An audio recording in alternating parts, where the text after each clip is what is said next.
Yeah. Thank you. Sometimes if you haven't had an opportunity to really think about something because it's not been presented to you, it kind of slaps you in the face and you're going, oh no, what am I? So more and more it's a growing problem, and different counties are really pretty aggressive in wanting dark skies so that your neighbors aren't shining lights that impede onto your property. It's more of an issue in this community than you'd ever realize. And what happens is the lights that are on all night and things create a light dome over, and it can be measured.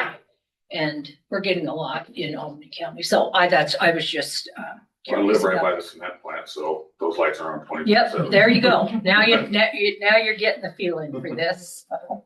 Okay. Do you feel that overregulation affects the cost of housing and development? I do. Just as, for instance, the regulations that the cities put the developers through, it's much more expensive to buy a piece of land. So I'll buy a piece of land from a developer. Developer has to pay to put the infrastructure in, water and sewer, and then the city charges me a tap fee of $10,000 of something that they didn't even build. And then it just jacks the prices of the lots up.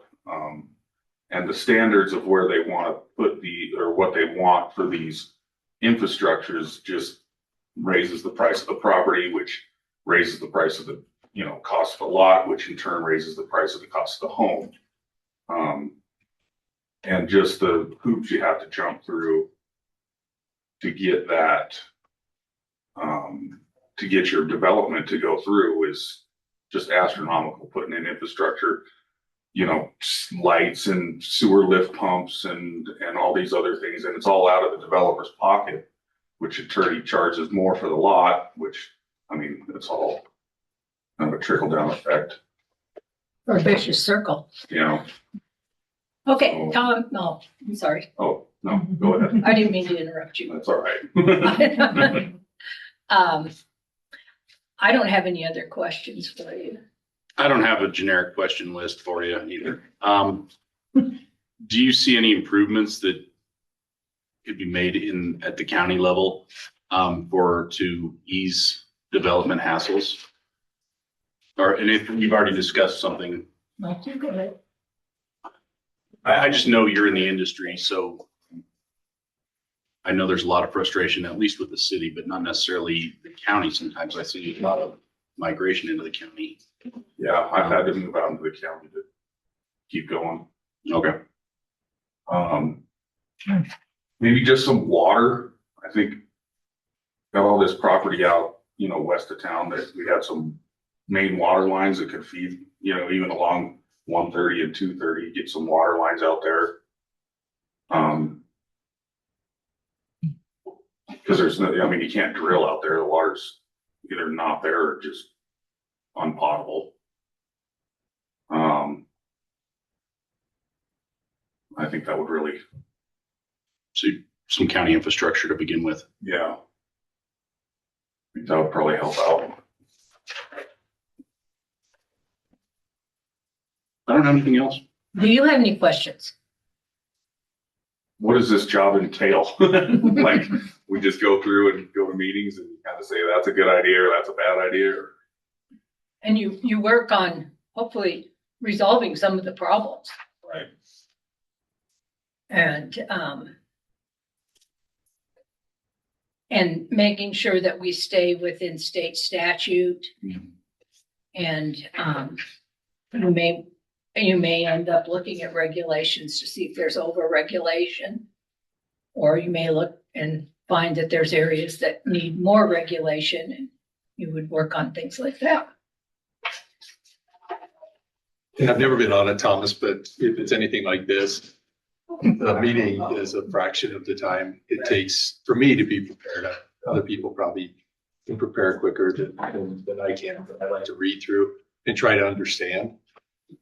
base the zoning regulations, talk with the planning staff and say, well, if you have a question, why is this the way it is? And then they produce packets, a week out, guys, is that when those packets come? Yeah, about a week out, yeah. And so you'll have that available to you so that if you look through it and you have questions, then you can ask them. And so the meeting, I think, is the minimum, being prepared for that meeting. Because some of them are not, some of the questions and some of the, in my mind, are fairly gray issues. And so having a basis for why you decide the way you decide is something that I try to have in my mind when I work here. So. And it's your county too. I mean, so the people that sit on the board are the ones that actually are in the community, provide the influence. And sometimes it's something knucklehead. It's like, we're missing 5 acres, so we can't do something with this development or this plot of land or something like that. You just need that personal touch to say, okay, and the 5 that sit for the planning commission go, okay, no, that makes sense. We can recommend a variance kind of thing, just to help get over little hurdles and keep that kind of thing going. So our road and bridge superintendent is retiring this month and has definitely pointed out that there's certainly a lot more people developing in the county. So that's going to be an ever growing area for the next several years anyways. So it also allows the public to get their comments heard. So the first step for somebody coming in is the planning office, but then the planning and zoning board is kind of the eyes and ears and the boots on the ground for them, because they don't necessarily interact with some of these folks on a annual basis even. So it's a pretty important position, actually. It's probably, for recommendations to the 3 of us, one of the most influential. I think that it's, as that said, it's a very important position. But you get out of it what you put into it. And it creates a wealth of knowledge about Albany County and what's going on. And I think it's probably one of the very most interesting of the boards. Yeah, Albany, big place. Okay. Anything else? I don't think so. Well, we will make our decision and announce it at the end of the meeting. And Kayla's office will contact you, or you can watch online if you're sitting around twiddling your thumbs this morning. With nothing to do on. Correct. And since I'm pretty sure since you have a pencil ready to go, you're ready to Yeah, start I gotta go to cooking. Wild Horse. I gotta meet some people. Well, Tom, thank you so very much for coming in and No applying. problem. We really appreciate it. And All thank you. No problem. Have a You guys great good day. And enjoy. Yeah. Thanks. Thanks. Well, it's good to see you. I see you too. Tom Dickrich, my county director. So Diana Yes, like. Cornick is supposed to Zoom in. She's not Okay. on there, is she? No, it I doesn't say don't see anything. anybody waiting. Because she's in Canada. Oh, wait. So let me. Just a second. Let's see if there's a, Does it say distance? it just says commissioners. Okay, I'm just trying to. Well, and the key always shifts too, it seems like. Mhm. No, we forgot to put it on. I got it to add on the agenda. Yeah, and I noticed it yesterday. Where am I? Is this Ben? Or just Elias? Hey, Ben was working with Diana that's good. Cornick yesterday. It's just to us. get her Otherwise, it on might have a little bubble or. Something. her interview for planning and zoning on Zoom. We don't see her on here. Is Ben in? And he talking about that, or should I? It seems like the reserved whatever key is never the same one that pops up. Cause yeah, I guess he was working with her yesterday. She's in Canada, I guess. So I don't know. So we've got the Zoom up.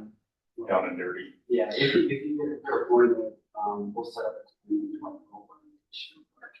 Really talk about what it is. Did everybody have a good New Year? Oh, yeah, yeah, Uneventful. yeah, that makes it a good New Yeah, Year. it is, yeah. Where in Canada is she? I do not know. So that makes a difference with some things you can do and can't do. Thank you. Do we have her number?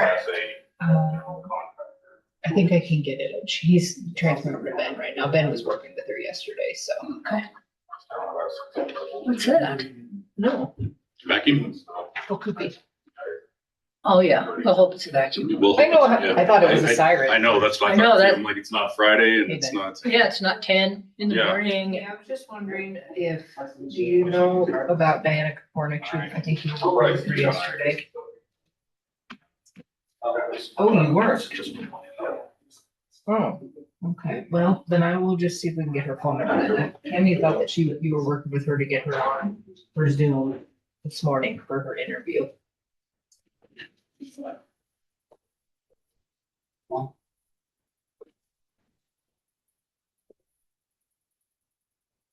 Yeah, but it's redacted.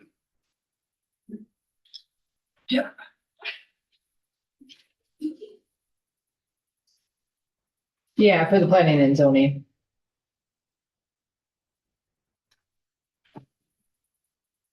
Okay, so she should be able just, do you know if she sent her email and got herself signed up? Look at that. You can't look at that. Okay. I will call Tammy and see if she could just get her phone number and we'll just call her then. Oh, no, it's Diana. Her name is Diana Hornick.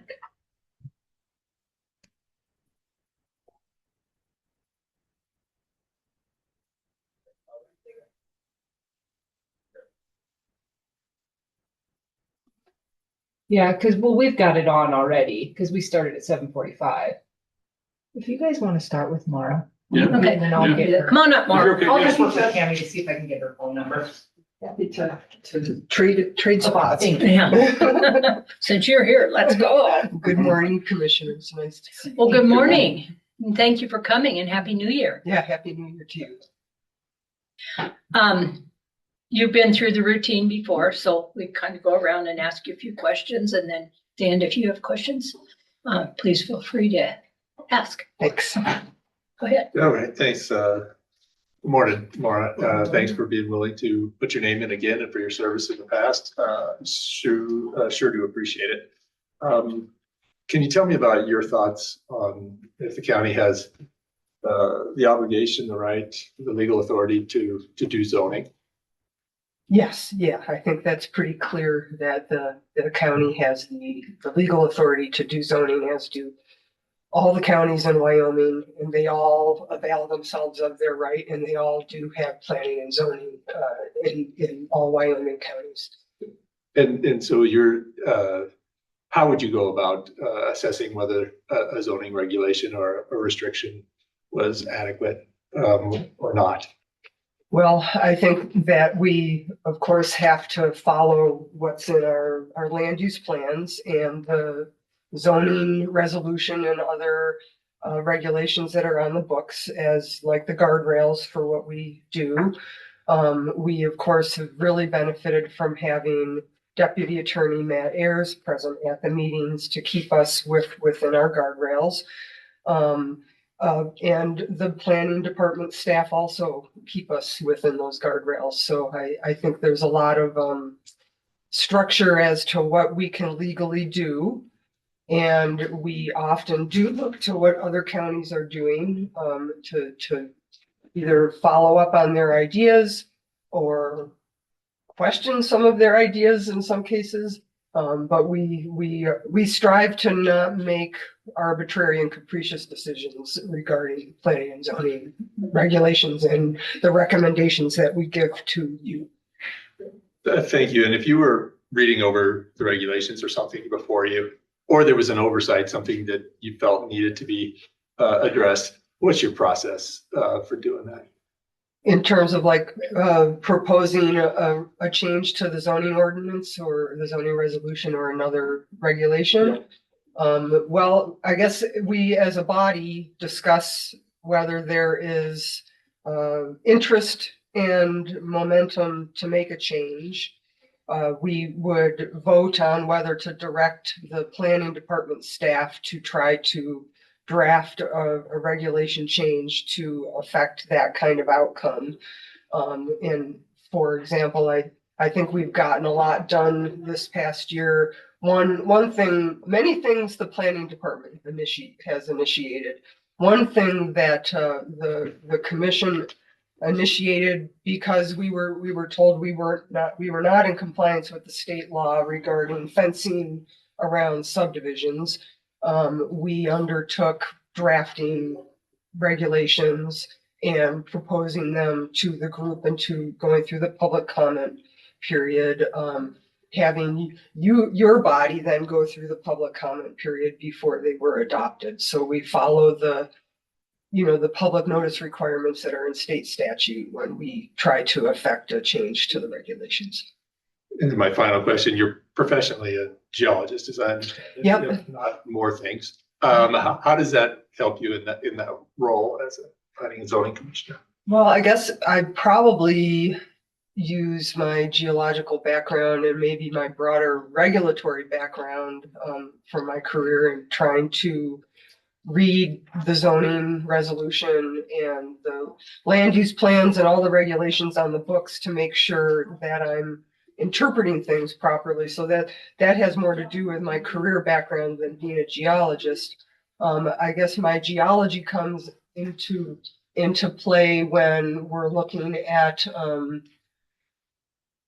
suitability of a parcel of land for a certain density of residential use or commercial or industrial. We've only seen one industrial thing recently. So I think I try to use my geologic background to understand what the land can support and what the resources associated with the land can support. Thank you so much, Walt. I appreciate it. Thank you, Commissioner. Morning. You want to speak a little bit to energy development in Albany County? Well, the energy development that comes to mind is wind development, and that we have wind projects that have already been approved and are on the books. And I generally support wind projects. They've helped to bring in a tax base for the county that we don't otherwise see, relative to some of our wealthier counties that have other natural resources that they can avail themselves of. But I am concerned about the cumulative effects of too many wind projects, and what that does to primarily our agricultural lands and our wildlife corridors and our predatory birds that nest in the area. So while I support wind projects, I think there's probably a certain density at which it becomes not healthy for the county. Our zoning resolution doesn't address that. So it's not something that I, as a commissioner, could make a decision based on the resolution to say, oh no, not another wind project. But I would be certainly looking at what potential harm to public welfare there could be in the county by having too much of a density of wind generated energy. We don't have a lot of county-based or any county-based solar projects that I know of that are like industrial sized energy production. But I would support that. So I don't know if that answers your question. Well, that's good. I'm curious, how did you feel that, and maybe I read what you said incorrectly, so if I did, let me know, how it wind projects negatively affect agricultural land? Well, I guess on the one hand, some of our agricultural landowners are benefiting from being able to get like leases for chunks of land where the towers are located. So that part probably benefits them. I guess I just think that anything that sort of cuts up and impacts agricultural land could adversely impact those agricultural producers somehow.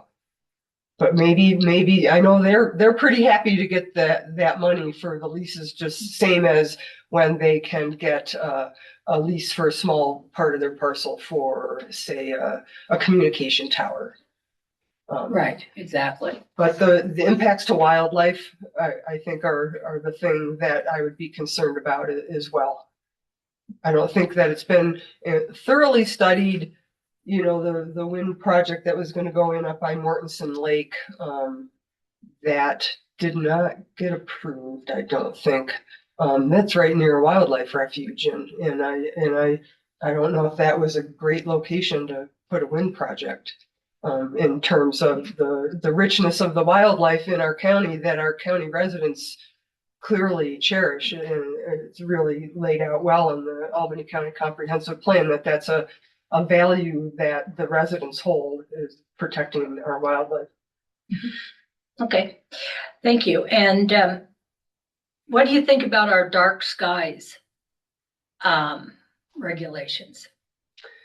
Well, I support dark sky. Well, I don't know that we have dark sky regulations other than our lighting requirements, which are not only beneficial for dark skies, but I think beneficial for neighbors who don't want lights glaring into their homes. So I think of that lighting, the lighting requirements as being more broadly beneficial to county residents than just preserving dark skies. But I do think we really benefit when you can drive out Roger Canyon Road and go look at the Aurora Borealis uninhibited by bright lights. I think that's a real treasure that we have in our county, and I think it's worth preserving. So I think the lighting regulations are well founded, and I think they work. Do you think they're adequate? Well, I think that I'm sure they could be looked at to see if they're adequate. I know when we're looking at, say, siting communication towers, we're trying to ensure that we don't get towers that have blinking lights on them, or lights that shine because of the generator system that's associated with the units. And so I know on our current commission, it's a concern that we have when we're making decisions about trying to get an applicant to be in front of the light issue. But I guess when I think of all the things the planning department has been trying to prioritize and work their way through, I haven't heard lighting come up as a concern that they think needs addressing. And I haven't seen citizens coming forward, except maybe in one application for a zoning change where someone was concerned about how the lights on the structures were going to impact them. And the planning department was able to point out, we have these lighting regulations and we think they work pretty well. So are you aware that in areas in the county, and I'm not even going to talk about the city, that there's light doming that's happening now? And that's when the lights are going up into the sky. And there's areas where there's domes. Do you have any concerns of that? Yeah, I would have concern about that. I mean, in the subdivision that I live in out Roger Canyon Road, our covenants have requirements about lighting. And it is something that we've on a local basis have tried to encourage people to, like, if you're not using an outdoor light, can you turn it off? Some people bristle at being asked to do that and purposely leave their lights on. So it is, if there was something that the county should do to address that, I'd be all for that. Very good.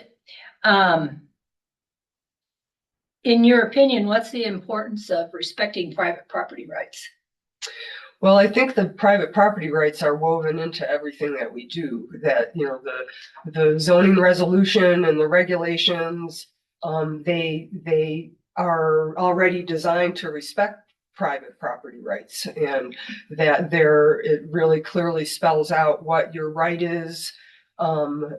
Your right is automatically, and then whether you need a conditional permit to do something on your property. Because I think, I don't need to tell you guys, you do this all the time. You're always trying to weigh out each person's private property rights. That something somebody wants to do on their parcel could have an impact on the next door neighbor's private property rights as well. And that you're trying to find a balance on respecting and upholding everybody's rights. But I think that's all woven into the zoning resolution and into state statute in a way where it's sort of a given that private property rights are going to be respected. Do you think there's any lawfare that has gone on in Albany County? Oh, yeah, I think there's quite a bit of case law over. No, lawfare. Lawfare. You'll have to tell me what your definition is. Lawfare Madam Chair. is using the law against people. Using the law against people. Okay, so using, in this instance, let's say using the law against private individuals. As sitting on the Planning and Zoning Commission, I haven't seen instances of people coming in trying to, maybe the closest I can think of is the concerns over the short-term rental use of some properties in the county. And there's nothing on the books to prevent people from doing that. But there's an active group of people who'd like to see something done about that. But other than that, I can't think of a case where anybody has come in before the Planning and Zoning Commission trying to effectuate some change upon their neighbor using the regulations that we have on the books. Okay, thank you. That. Do you see any trends in the county from the cases that have come before you and the board? Do you see a growing trend that your continued participation on the zoning and planning board that you'd like to see shepherded through or denied? Or do you have any pet projects, I guess is kind of. I do have a pet project, but we really follow the lead of the planning department on what we can do to support them. They've come forward to you with regulation changes that help to remedy some things that they've been doing through their practice, but weren't really written down. And so they had a lot of things on their hit list of things they wanted that we supported them on. But I have to tell you, the thing that I'm concerned about that I don't feel we're protected about are these large scale data centers, and that they are locating in places that have ample water, and they're using a lot of electricity, they're using a lot of water, they don't necessarily bring in employment opportunities. I don't know that they would get taxed in some way that would benefit the county. But I think that is a national trend that we're seeing, that we as a county are not protected from denying. Thank you. I really don't know. Do you have any questions for us, Maura? No, I just appreciate the time that I've had on the commission. It's been really rewarding. It's been particularly rewarding to get to work with citizens that come to some of the meetings. You always feel, when you get a packed room, first you feel like, people are upset about something, but it's also really rewarding to see the participation from people in the unincorporated areas of the county when things concern them. And I've really enjoyed my time on the commission. I've really enjoyed working with the planning department staff. They're very knowledgeable and they have a good sense of humor. So thank you for your time this morning. Thank you very much. We'll contact you this afternoon. Thank you. So I have Diana on the phone. I just Oh, need to okay. call her. Let's see how well I do here. Better than us. I don't know about that. I didn't get that stupid thing to dial when I was trying to. Well, that's me. Remember that morning. 91307. 399.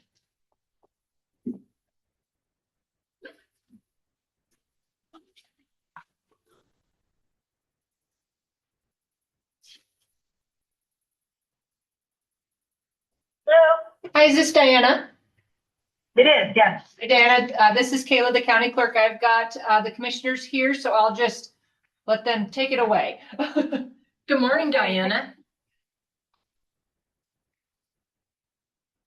Can you hear me, Diana?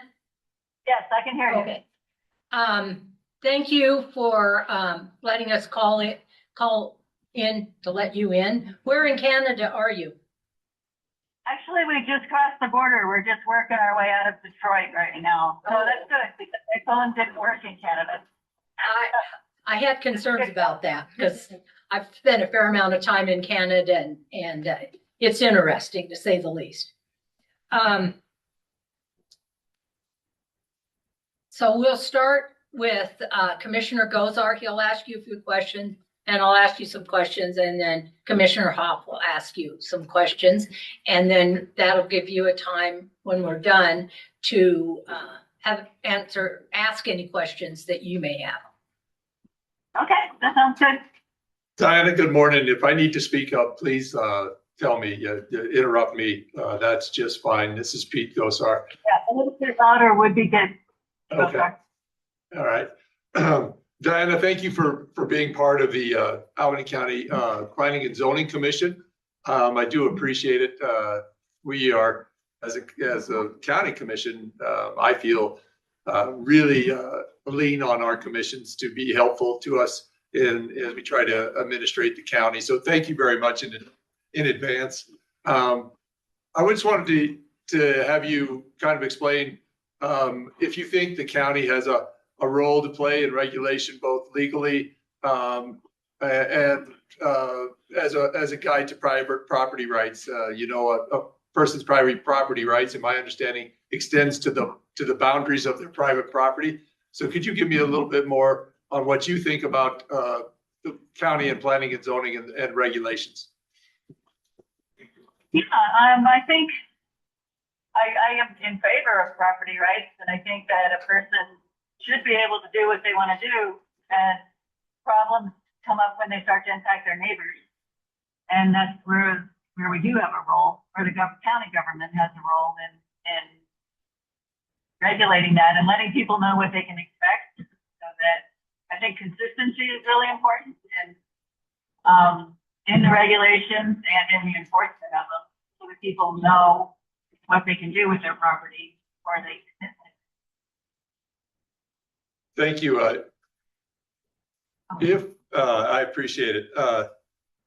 If something needed to be changed in the zoning, or there was an issue that raised its head, what is your process about going and bringing that to the county commission? What would you do first, and then after that, what would you do next? Well, that reminds me of when people were coming to the Planning and Zoning Commission and looking to change their zoning, and it seemed like there just weren't always appropriate zones for what they were asking for, which is why we came up with the different, or decided that it would be helpful to come up with different zoning designations. So like the ranchette and changing rural residential, doing ag residential. I think that was an attempt to give the county government more tools to be more responsive to what people are trying to do with their property. So I think that's what the way it should be done. We see a need that's not being met by the current regulations, and work on changing them to be more responsive to the public needs and get public input and go through that whole process, which is what happened in that case. Thank you. And the final question for you, for me, is your background or your perspective. How do you think that helps with the Planning and Zoning Commission? If it does, maybe it doesn't, but what does your background and perspective help with making decisions at the Planning and Zoning Commission? Well, I'm a long-term resident of the county. We've been in our current home 1997. That's out on Project Canyon Road. And I've been in Albany County mostly since 1977. So I really care about our county. I care about our quality of life. I care about my neighbors. As far as my education goes, I have a master's in natural science. It's been a while. Haven't really worked that much in science, but I'm familiar with the issues and the vocabulary, and I understand information that's presented to me. And I like to work with people and try to come to a consensus if possible. And I think that's what I can bring to it. Thank you so much, Diana. I appreciate it. Thank you.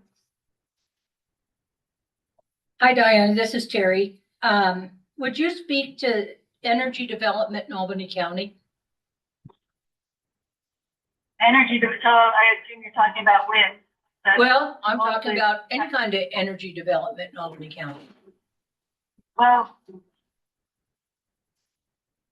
as far as the wind farms and the possibility of solar farms go, I think that is going to be the future. I think it has to be done really carefully. I know that people don't like the aesthetics of it.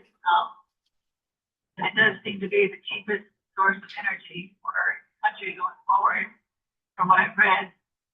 But when people come with proposals for energy development, I would just like to learn as much as I can about what they're saying and what the impact would be, and then try to go from there. I would have to get information about anything very specific. There was the pilot project for the horizontal wind project, and that was very interesting. Really learned a lot. So there may be better ways to do things than the ways they have been done. I guess it's very interesting thing for checking out those options. I do agree with you. I think that horizontal could be very interesting. Yeah, equal. Do you have an opinion on overregulation and how that affects the cost of housing and development? Yeah, well, I think overregulation is kind of a subjective term. I think it certainly can be overregulated. It has been a problem trying to permit things to go forward, subdivisions or energy lots of projects can be overregulated, and that to their detriment and to the community's detriment. So again, I think the trick is to find that balance between property rights of the developers and property rights of people around that development. Okay, I don't have any other questions. Commissioner Hoff? Yeah, I'd like to follow up. Where do you think Albany County sits in the regulation realm? Do you think we're about right? Do you think we're under-regulated? Do you think there needs to be more regulations looked at putting on the books? Your question reminds me of the Centennial residents that came to us looking for short-term rental regulations. And I know Mr. Ayers looked around to see what other counties were doing there, and there are counties doing a lot more than we are to regulate that. And it is causing some problems in Centennial, but my opinion on that is that the problems are law enforcement issues. They're not really regulation issues. So that's a case where I think we could over-regulate into some problems. As one of the people who came to speak to the commission said, if we were to come up with some more regulations, we'd be regulating a whole lot of people who are not causing any problems at all, like ranchers who have extra dwellings on their properties and who use it for hunters or whatever.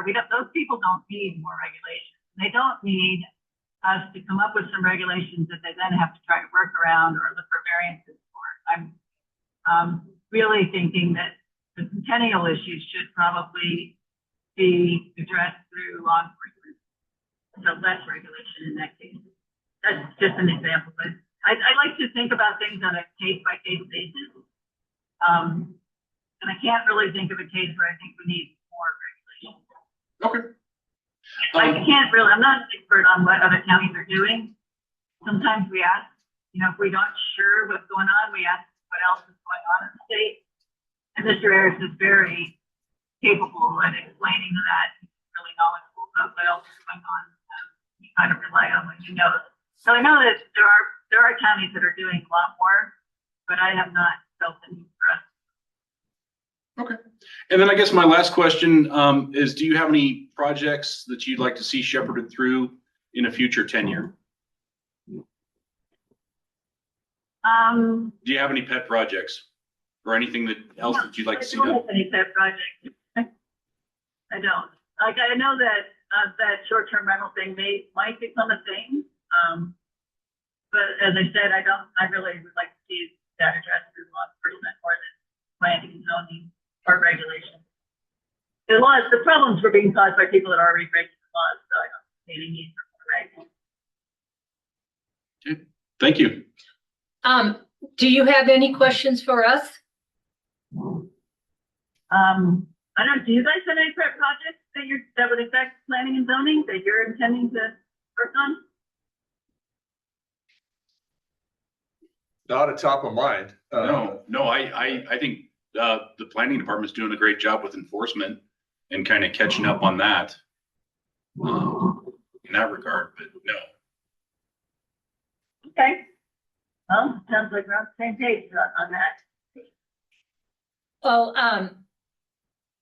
I would like to thank you very much for putting in the effort to call in, get us all called in here this morning, because that's often a real challenge when you're traveling. So thank Well, I you. appreciate your willingness to work with that. That's great. Thank you. You're welcome. And we'll make a decision this afternoon, and the clerk's office will be in contact with you. I'm guessing you're not going to be watching the meeting this morning. So No, I'm watching the rain come down. I'm going to be so glad to get home. oh, well, we could use a little of that. So thank you very much, and thank you for applying. Sure. Well, thank you all for the work that you do. I appreciate it. Thank you. Bye-bye. Is that all the farther that thing goes out? Yes. I think it probably could go farther. Did we get a good deal on short patch cords? I think that They actually. all seem to be it like does- 3 or 5 I hate to say, foot. it does go farther. I just didn't pull it. Yeah, I think it. That was my Oh, apologies. no, and he's got it all looped up down there. You got about 20 feet. I probably could have. Now that I- My apologies. Yeah, we I'll go grab ought Barbara. to do that. She's Put it waiting. in front of I do understand the blight of, well, it's what I have with me right now, so we're gonna plug it in to make it work. Yeah, but you need to correct those problems Oh. if that's one of them.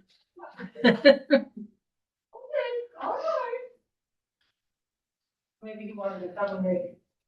Are you guys here just to check out the candidates? Is that the whole? Yeah. All right. We always come to these. Good morning, Barbara. How are you? Good. How are you? Good. Where would you like me? You can stand, you can sit. It's, We're very casual in this. Oh, okay. Well, then I'll lean on the table. That's works. That works, especially early. It's either late in the evening or early in the morning we need to lean. Yeah. So, thank you so much for coming and applying. And we need volunteers all the time. And I hope that the new year was good for you. That has Okay, been so far. good. So normally what we do is that Commissioner Goldsart will ask you some questions, I'll ask you some questions, and then Thad will ask you some questions. Sure. And then when we're done, then you have an opportunity to ask us questions. Okay. So, Great. okay, Awesome. go ahead, Commissioner Yeah. Goldsart. Well, good morning. Good morning. If you would call me Pete, that would be great. How would you like me to? You call me Barb. Barb, thank you. Nice to meet you. Nice to meet you. And thanks for being willing to put your name out Yeah. on the Planning and Zoning Commission. I think it's a really important commission. And I really lean heavily on the reports that come from both the Planning Commission through you all. So thank you very much in advance. Could you talk to me a little bit about your ideas about, does the county have the authority to regulate, and how you go about measuring regulations, whether they're effective or not effective, and just a little bit of your theory of zoning? Well, I think the county has, a certain amount of authority in regulating. Of course, you've got some state laws probably that also, you have to follow as well as county, regulations, policies that have been set. When I'm making decisions, I usually do research. I go back and look at precedents. I think precedents is really important. In my professional background, precedents has always been key to particularly court cases in particular. And I, look at what the regulations are. Maybe I'll talk to some people and get their, what's been done in the past before I make a decision. I try to be absolutely fair and objective in any decisions I make. Well, thank you. And could you talk to me a little bit about your idea about private property rights and how far they extend and where they end if they do end? Well, that's an interesting question. We have a certain amount of private property rights. I mean, there's some political ideology on what private property rights should be and are. Certainly we have, certain rights, but we're also regulated by not only county regulation, but state, federal regulation as well. So we don't have complete, freedom to do absolutely everything we want to do. And particularly like where I live on Wild Horse Ranch, we have HOA. So we have covenants that we have to follow as well. Well, thank you. If you saw something that needed to be changed, or you heard something in the community or in the county that wasn't addressed, what would be your process to getting that addressed or to changing that thing that needed to be changed? I think the first thing I do would be talk to the planning department first, and then look at the process for maybe putting together a proposal that would be presented and to the commissioners, and if that's something that's viable. Thank you. And then if your background is varied, and it's fantastic, right? I kind of work in a clinic right now myself, so I know how difficult that work could be. Could you tell me about that, your perspective and what you think that would bring to a planning and zoning commission? Probably not totally related. I mean, but I do have 26 and a half years working in government, and I have worked on construction projects. Just as a sidebar, I most recently took some real estate classes last year. My timing wasn't real good, so I was so busy I didn't get finished, but I have the basic, I've taken all the basic classes in real estate for Wyoming. I think, I've been an administrator and I've been a interim CEO before. So, I can kind of look at things from a macro perspective and how they work and how they may affect individuals. I also want to be sure that any decisions that I would make, would benefit our citizens as well and would not cause harm. Thank you so much. It's a pleasure to meet you. Pleasure to meet you. Thank you, Barb. Yeah. So nice to see you this morning. Yeah, thank you. Would you speak to possible energy development in Albany County? Energy development. Well, I'd like to see the energy expanded more than what we have. I'll be totally honest. I'm not a fan of the wind machines or solar. I think there's some good, but I think it gets to be too expensive. I came out of California. We have tons of it. We had great big solar fields, and I saw some of the damage that it did to wildlife, and not that I'm necessarily in that particular realm of being protective of wildlife, but I hate to see the damage done. I'm a believer in fossil fuel, and I'd like to see that expanded. If we could just get some coal down here, it'd be fantastic. Yeah. But it's a little sparse in Albany County. Yeah. Have you ever given any thought to the dark skies regulations? I'm not familiar with that. That's has to do with lighting that may be an annoyance to neighbors, and it's becoming a bigger and bigger problem because more and more areas in the county are creating light domes over the top of them, and so you can see from the space these domes. And so that's just a little tidbit there. I think I'd want to research that. I don't know that I would be a total fan of that, you know, it's just like when we go to Cheyenne and we see the big, fields of the wind machines and they've got the red lights on them and the people living across the street. I think, my gosh, how do they, what do they do to put up with that? It would be annoying to me, but, So I think that from your comment there, that you misunderstood. Yeah. Is that we want to, dark skies want to control that excess light going out. well, yeah, I would, Yeah, okay. I would be in I just- favor of that. Absolutely. Yeah, absolutely. That's That's what I was trying to convey. Yeah, oftentimes it's referred to as light pollution. Yeah, Oh, okay. Yeah.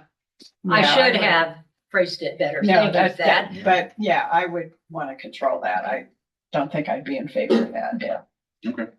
All right, go ahead. I won't ask you if you have any pet projects that you'd like to see shepherded through, but are there any changes that you'd like to see in the planning department or the planning and zoning regulations that are already on the books in Albany County?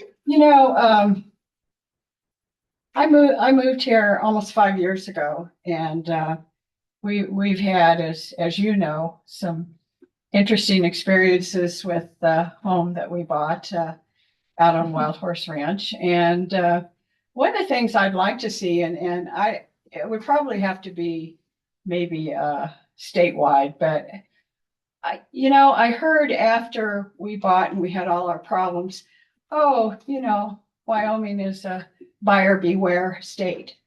And I just think that there needs to be some kind of something for people coming to this area to warn them that it is a buyer beware state, and that they need to be careful.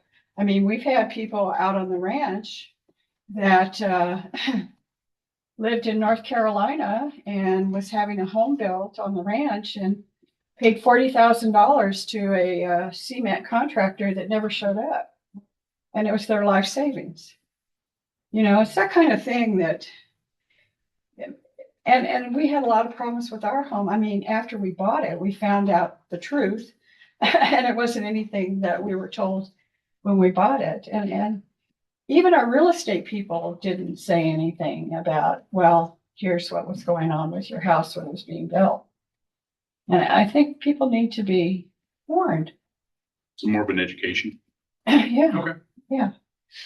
Because I didn't learn that until after it was all over with. And it does happen a lot. Yeah. But I would like to see that. I would, depending on what statutes and laws allow, I'd like to see a little more economic development in the county. I hate to see our tax dollars continue to go to Colorado, Agreed. but I don't want to see it turn into Fort Collins, I mean, I like the rural. I don't think it's ever going to turn. No, into no, I won't. But I'd like to see a little more economic development come into Albany County. Are there any changes you want to see put in place to help that, or you don't have anything do you, or don't you have anything in mind? Well, we'd have to have some kind of a business development program and try to reach out to developers and entice them to come to Albany County. I think it's a great place to live.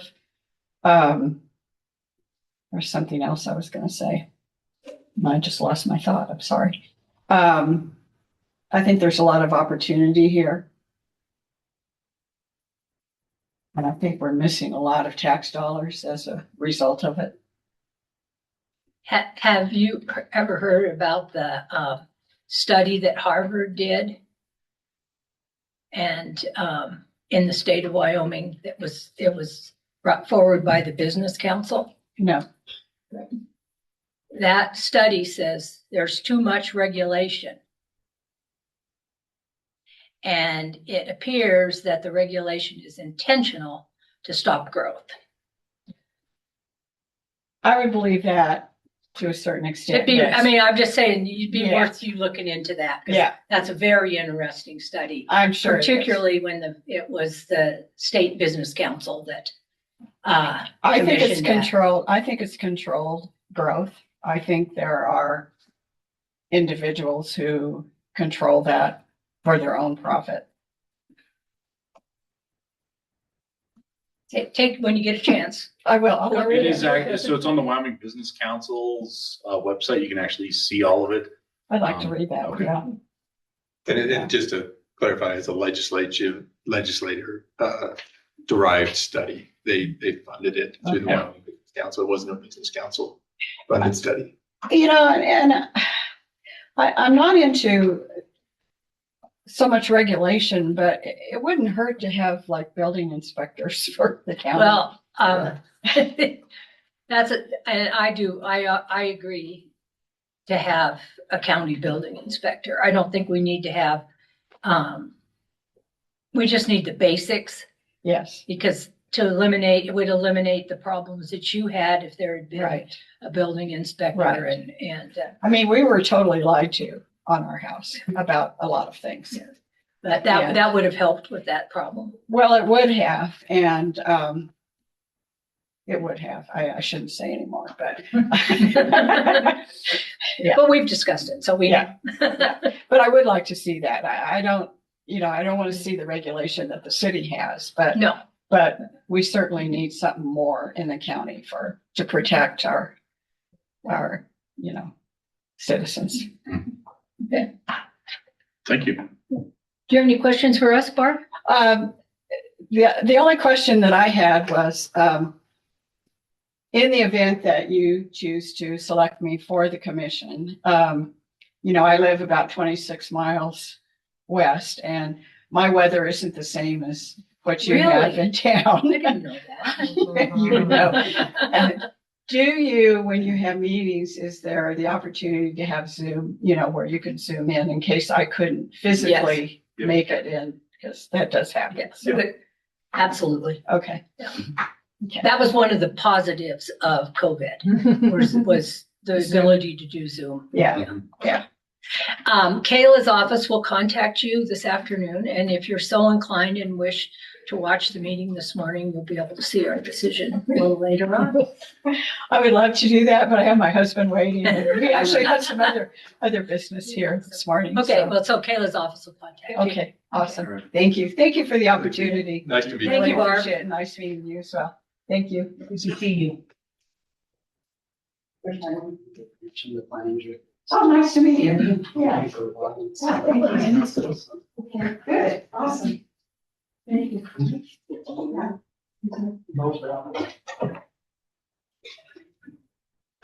This is Mr. O'Brien.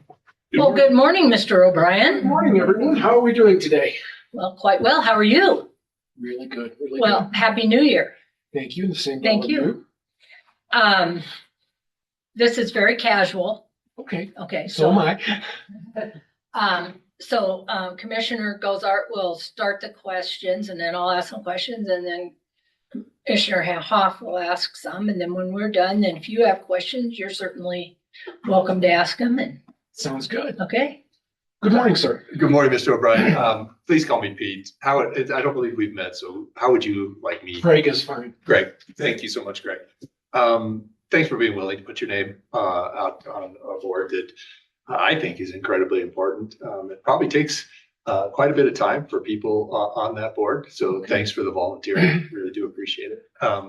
Could you talk to me a little bit about your ideas behind zoning and the legal and where you draw the line between private property rights and Wyoming is staged to really start exploding here with industry. They're talking with the computer AI facilities going in, energy is coming up.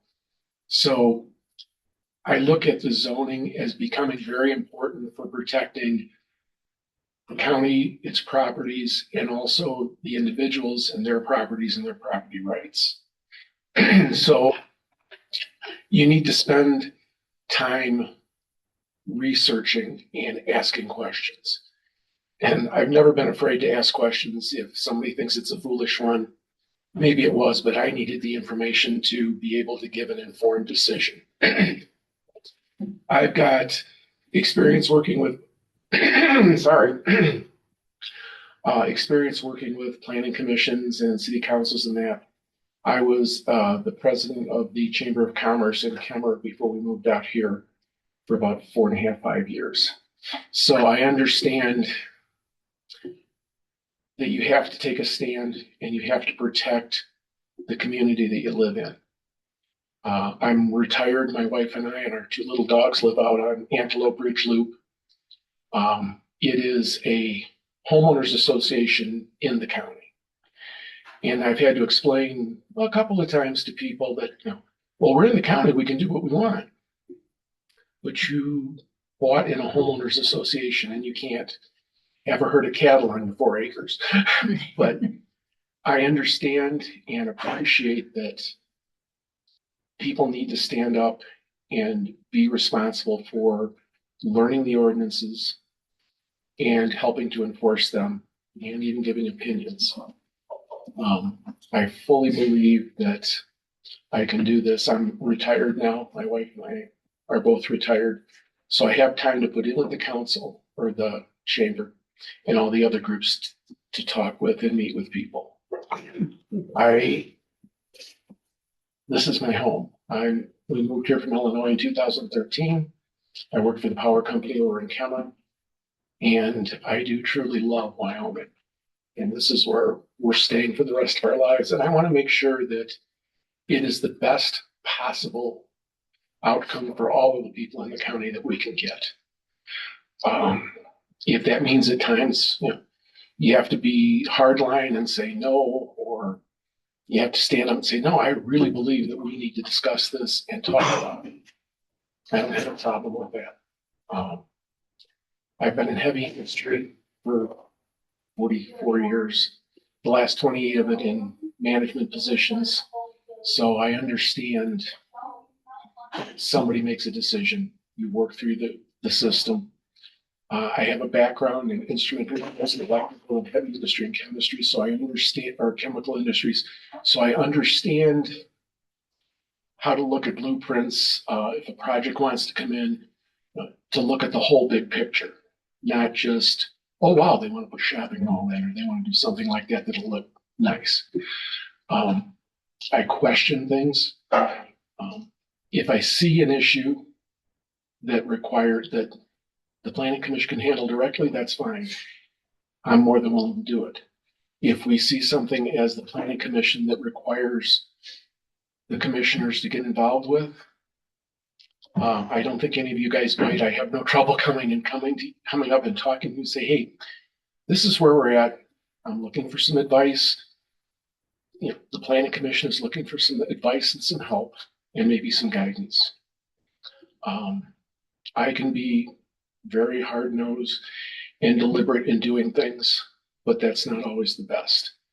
I prefer to be professional and deal with people. Saying as equals is not a good term anymore. I want to treat people with the respect that they deserve and the respect that they share with others. That's about it. Thank you. You touched on it a little bit, but could you tell me your process that you would take if you saw something that was you didn't feel was being addressed with the regulations or was addressed incorrectly? What would your process be to bring that to the commission? To the Planning and Zoning Commission? If I were a member of it, I would bring it up at a meeting. I'm not sure if your parliamentary procedures require to do it in a closed meeting first and then take it public, but either way, I would discuss it with the committee. Say, here's what I've seen. Here's the problem I see with it. And has anybody else noticed this? Or do we have an existing letter of agreement or a setup with this group or organization or this group of people to allow this? Then work it through the process. Cover it with the zoning and planning and zoning commission, discuss it, come to a consensus, and then take it from the next step, whether it has to come to this group or another group to have it dealt Thank you. And then my final question would be, you have a varied background and a varied perspective. What do you think that lends to the Planning and Zoning Commission as you would see it? I understand a lot of mechanical drawings and the mechanics of running power and water and sewer and different things to projects. I understand, early in my life, I was a police officer for about 6.5, 7 years until I got married. I understand looking at things from the safety aspect, not only industrial safety, but from the safety of, we don't want to put a huge shopping center right on a school. It's going to create a traffic problem, my opinion, that could endanger the students, or if nothing else, make it very inconvenient for the parents to get the kids in and out, or if it's a high school where they're driving, for them to get in and out. And we all know that high school kids usually get in, turn the radio on, start the car, and then think about where they're going. So they're not going to be paying attention. I would look at, this is not a good fit or what we would need to do to make it a safe situation for the people in the schools. Thank you, Craig. Nice to meet you. Nice to meet you, Pete. Good morning, Craig. Thank Morning, you for Terry. coming in.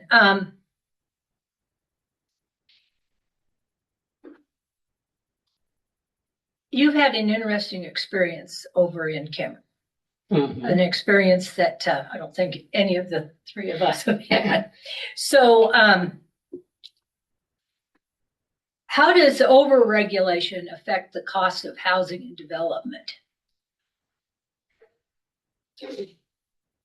Putting owners' regulations on properties makes it hard for the person that's selling it because they have to change things. They may have a 30, or in Cameron's case, 40 or 50-year-old home or older that it's perfectly sound, but it does electrically. They have 60 amp service to their homes. Homes now are 200 amp service because you've got electric heat and air conditioning and tons of additional stuff. There needs to be consideration if somebody's coming in, they're buying that home, if they know it has 60 amp service, it's not what the current codes are, but it's been there for 50 years. To have somebody have the service changed, that would take a arbitrary number, $100,000 home, and raise it $40,000 or $50,000 in value. But that would also be a lot of money that the homeowner that's selling may not be able to afford. And I believe that somebody that has lived there, they bought the house that way because it met the codes and the standards. We can't penalize somebody for that. Or we need to have a route to mitigate that penalty. Again, if you're buying a house and you understand that they've disclosed everything, that's your choice when you buy it. And you may be buying it just for a summer home because you want to fish Even and you're not going to worry about the electric heat and everything else. We need to be human beings. There are rules and regulations, but they were written by other human beings, and maybe at the time they were written, circumstances have changed. So the Planning and Zoning Commission, and probably with the help of the county commissioners, need to be able to adjust for those people. And Kemmer is a good example of it. There's a lot of old homes there. There's going to be an explosion with the nuclear power plant. There's a couple of places that we're planning on putting in man camps, and the city council got more than an earful from them. Nobody wants 250 guys there and they're not all bad. Working in a nuclear power plant has certain regulations. If you're a worker there and you are caught drunk or you get in trouble or you're doing drugs, you hit the road, you're fired. They don't tolerate it. But Kemmer also had man camps for oil and everything else, and they have a very bad taste in their mouths from it. And I understand it. Kemmer's not set up for the man camps, and there is room outside of town to do it. And the last I'd heard when I was still working for the power company, they were planning on doing exactly that. But we have to protect the community, but we can't penalize somebody for something they had no control over. We have to give them an out and make sure that everything is equitable for the groups involved. then? I'm curious about your background with Rocky Mountain Power. And everybody's pushing for the AI data centers. One of the other applicants mentioned the need for water. They seem to be punching them in Cheyenne as fast as they can, but Cheyenne's also pulling their water out of Albany County. So that I'm interested in, and you may have an inside take on this, is Laramie in a position, or Albany County in a position to do a build out, even infrastructure wise? Or how do we, if we have folks coming to town, do you see progress being made towards getting the infrastructure that they need to come to town? Or Coming from Kemmer to Laramie is night and day. I mean, you have 3 grocery stores but you have all the power in the world. That's Yes. the You have a little, the Wyoming issue, I guess. yeah, what we need, water is an issue everywhere in Wyoming. And I've read up on the supercomputers and the AI center. And their biggest use, I believe the last number was 1 billion to 2 billion gallons a year of water. Our Antelope Ridge subdivision is on the Casper Aquifer. We have 2 wells, which somehow when I moved there, I became the electrician for the subdivision. So they're 1,200 feet deep. It's not like you've got a 150-foot deep well and they're going to suck it down and you're going to be in trouble right away. But the Casper Aquifer does have its limits. And 1 or 2 billion gallons of water just for cooling supercomputers to run the AI center is going to put, I think it's going to tax the system very badly. And you can have 1,000 people making $1 million a year. But if nobody can get a drink of water and take a shower or flush a toilet, that's not enough. And we're penalizing people. We have a lot of seniors in our communities that are not in a position to pick up and move. You know, I don't like this, I'm going to move to Cheyenne or Colorado, wherever. That's putting a penalty on them for a growth or an improvement that I don't think is going to show a lot of financial help for the state or the county or even the townships. It needs to be researched more, probably deeper than what I can so far off of the internet. And from what I know of power usage, the power usage for those computers, for the AI center is going to be probably an entire power plant. The Kemmer site is about 1,100 megawatts out of fossil fuel. It feeds a large area. It feeds in Utah. They make a ton of money selling on peak to California because California didn't want any power plants. But that peak is going to disappear and it's going to have to come back this way. It's going to cost money. They're going to charge more for the peak demand here, which again is going to hurt Albany County. It's going to hurt all of the counties, but Albany County is going to take a real big hit on it. We're the closest to Colorado. We get people that come up here. There's a lot of need for the power. And I'm not sure, and I may be wrong, and if somebody can prove me that I'm wrong, I'm not sure that the gains from an AI supercomputer center are going to offset what we have to pay and what it's going to do to our communities. Even just the traffic addition. I'm sure it's not going to be in the middle of Cheyenne, but there's going to be people that work there that are going to want to live in Laramie. And in Cheyenne a number of times, Laramie's a lot better place to live. I see that we're going to gain in population, which is going to pump up property prices, which is great for people that are selling. Those of us that intend on living here until our last days, it makes no difference to. But we also have the college to deal with. And a lot of those people, I've met people that they bought a house because they've got 2 kids, little house, but because they've got 2 kids in the University of Wyoming or at Wyotech. That's going to make it a lot harder on them. And if it's harder for students to come to the university, That's not good for the university. It's not good for our reputation as being considerate, thinking members of the governing body at the time. So we need to be very careful. We need more information from this group. That's all I had. Thank you, Craig. Thank you, Ted. Craig, do you have any questions for us? Not really. I'm retired, so however many times you guys meet, weekly, monthly, whatever, should not be a problem. I'm assuming it's normally in the evenings, or do you do it during Yes, the day? normally it is. And again, not an issue. I just want to give something back to the community.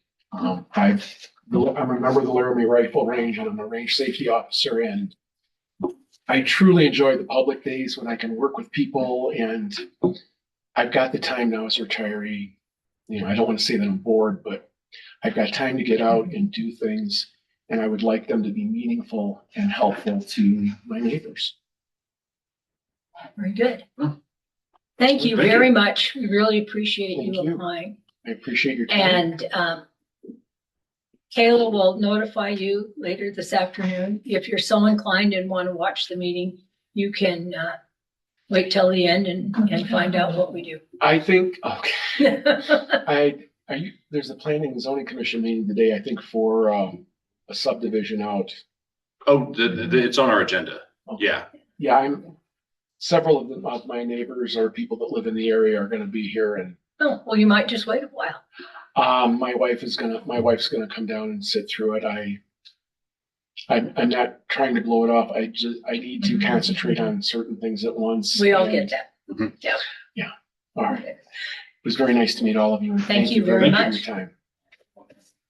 Kayla, thank you. very Thank much. you. Nice to meet you.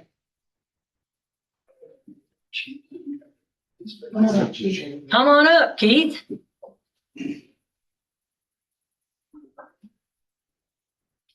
Good morning, Good morning.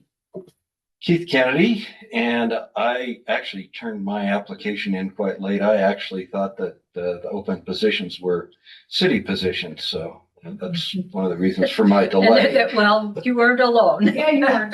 No, We all learn together. I guess by way of introduction, my name's Keith Kennedy. I've lived here in north of Laramie here the last 17 years. Own a business, AgriMind LLC, and mostly manage agricultural trade groups. If you looked at my application, I have a wide range of experience, including 6 years that I served on the Planning and Zoning Commission prior. Believe my term ended 3 years ago, if I'm not mistaken. And with that, I welcome questions.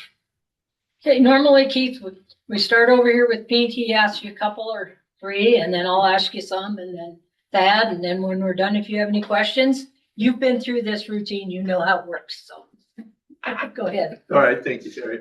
Keith, good morning.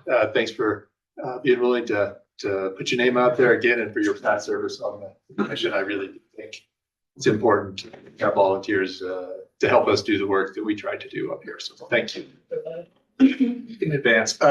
Just want to kind of understand your philosophy of the legality of zoning in a county and where property rights figure in with that. Could you kind of just give me your theory on zoning?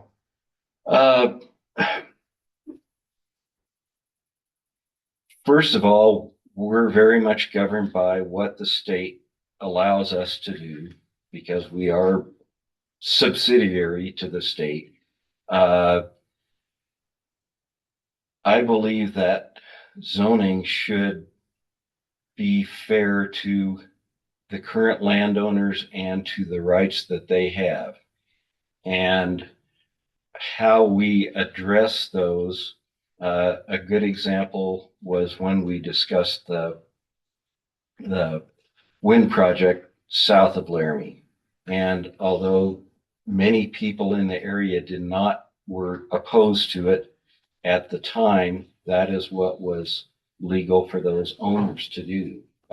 They were free to do that given the regulations that were in place at the time. And I think that goes to one of the questions that you had posed earlier. I think we need to be forward looking and decide things that need to be done or should be removed to be reasonable to everyone, protect the public health, protect the rights of those around other private property as well. And so I don't like trying to make regulations on the fly in reaction to something new that's coming up. I believe that we need to try and look at what is on the horizon and figure out what's best for Albany County and for the private property owners and the public as well. Just following up on that, so do you believe there's a public right to using the Casper Aquifer as a drinking source? Water is actually owned by the state, and I believe that those rights are given by the state to someone in priority. So we are obligated to protect that, but we're also obligated to use the best science available to do that. Fair enough. If you saw something that was needed to be changed or addressed, what would be your process to getting that thing addressed?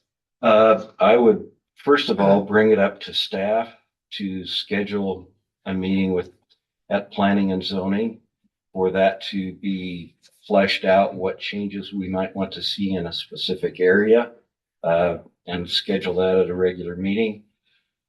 In the past, there has been a work plan for the Planning and Zoning Commission so that there was a schedule of when we would bring up certain topics, and that was a time when members of the commission could put forward ideas that they felt should be discussed and a schedule for that, so that there's also two sides to that. And one is doing the regular timely work of applicants. And I think that should always come before we go ahead on other items that members have brought up. But I think I feel that's the best way to do that. And certainly the planning and zoning staff can bring that to the commission, to you all as well, to see some of what your thoughts might be as well before we go on into further fleshing a change out. And then just my final question. When you were a member, I think my memory serves me correctly previously, you entered into a lawsuit against the county, and you are a plaintiff in the lawsuit currently about planning and zoning. Does that present a conflict of interest? And if not, why not? I don't believe it presents a conflict of interest. First of all, I did not sign on to that while I was a member of the Planning and Zoning Commission. Secondly, I felt like it was my obligation to do that as a private property owner that abuts much of the area where the current aquifer protection zone lays, because we are very close to it. We're within a mile of where that is at our location north of town. Thank you, Keith. Appreciate it. Thank you for coming in today. Where do you believe that private property rights stand in the big picture? In the big picture, I think private property rights should be the primary concern. And having said that, there are reasons that government, as well as others, should be interested in what is done on private property. If it affects my safety, what my neighbor does should matter. Beyond safety, does appearance matter? Only if it's already been fleshed out beforehand. Whether I want to put up a windmill to pump water or a larger windmill, that should be something that is fleshed out beforehand and not just done arbitrarily based on based on people's feelings about their viewscape. And I personally don't believe that viewscape is a private property right. That I could very well be opposed to 40-acre ranchettes being scattered over my neighbor's property as well. But as things stand, that is their right to do so. So,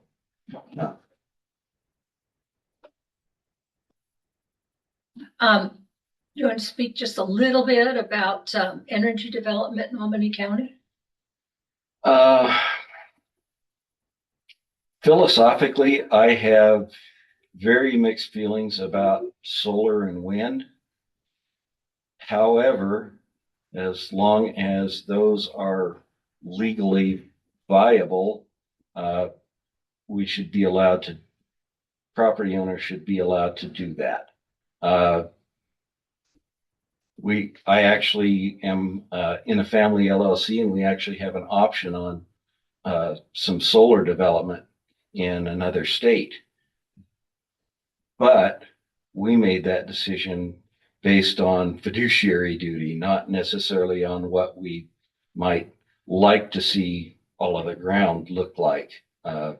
We felt like there was an obligation to do what was best for all of the members as well. And so I would actually have much less of a problem with a natural gas generation site being located in Albany County as opposed to wind or solar philosophically. But I also think that as a member of the Planning and Zoning Commission, our obligation is to uphold the statutes as well as the rules that the county has already enacted, and to go within those boundaries. Okay. Yeah. Just briefly, do you have any changes that you'd like to see in zoning and planning? I actually believe that I would like to see some of the limitations on subdivisions within the aquifer protection zone lessened, or that area come closer to what it had previously been. That would be one of my preferences. I also think we do need to think about solar and wind development, and whether we should decide that we have enough. That could not and should not affect things that are already in place or in progress, but that's certainly something that we could think about as to limit that. And I go back to an example in some other states. My sister's actually in Iowa. The county that she lives in, they prohibited any wind power from being established anywhere in the county, and that was their right to do so. And of course, that is something that should not affect things that are in place or in progress.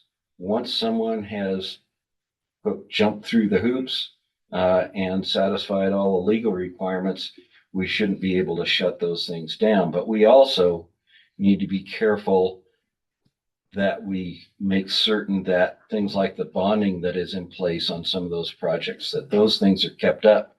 And so that when projects finally come to an end, the funding is there for the remediation of the sites as well. Fair point. Thank you. Do you have any questions for us? I don't believe I do. I have served on the commission for six previous years, and I'm pretty comfortable with the process and how things work there. We want to thank you very much for applying and coming in this morning. Thank you so much. Thank you. Have a wonderful day.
Good morning. I'd like to welcome everyone to the January 6th Albany County Commissioner meeting. I hope that everyone had a wonderful new year and that continues on through the rest of the year.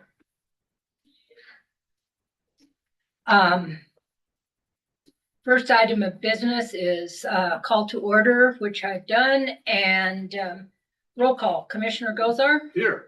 Commissioner Hoff? Here. Commissioner Jones, present. Please stand and join me in the Pledge of Allegiance.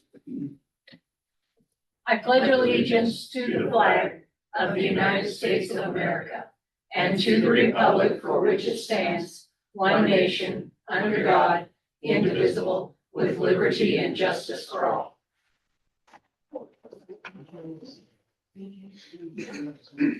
Item 3 is a public hearing for the Bingham Zoning District Amendment ZDA-10-25. Would anyone like to make comment on the Bingham Zoning District Amendment ZDA-10-25?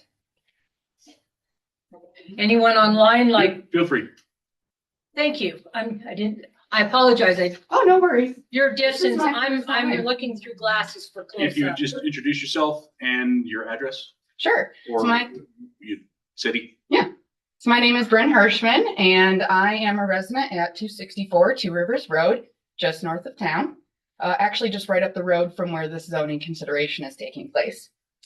I am 30 years old, and in the past few years, I've learned that if you want to see something done or actually have an impact, then you have to stand up, speak, and be involved. And so that's what I've chosen to do the past few years.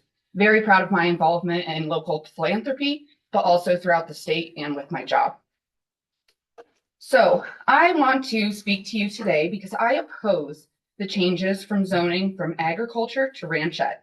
I agree that we need to have some growth in this county. Of course, we need to have growth across the whole state.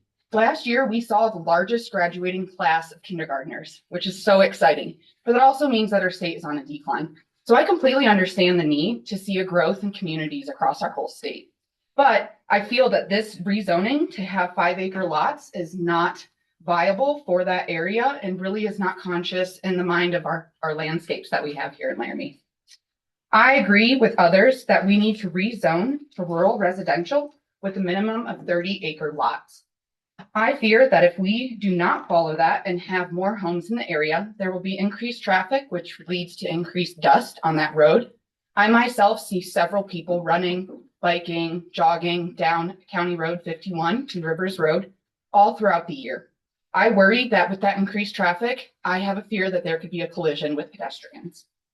Also, along with that, I fear that there could be just an increased chance of accidents in general. We have seen that folks drive pretty fast up that road, being that the speed limit is 55.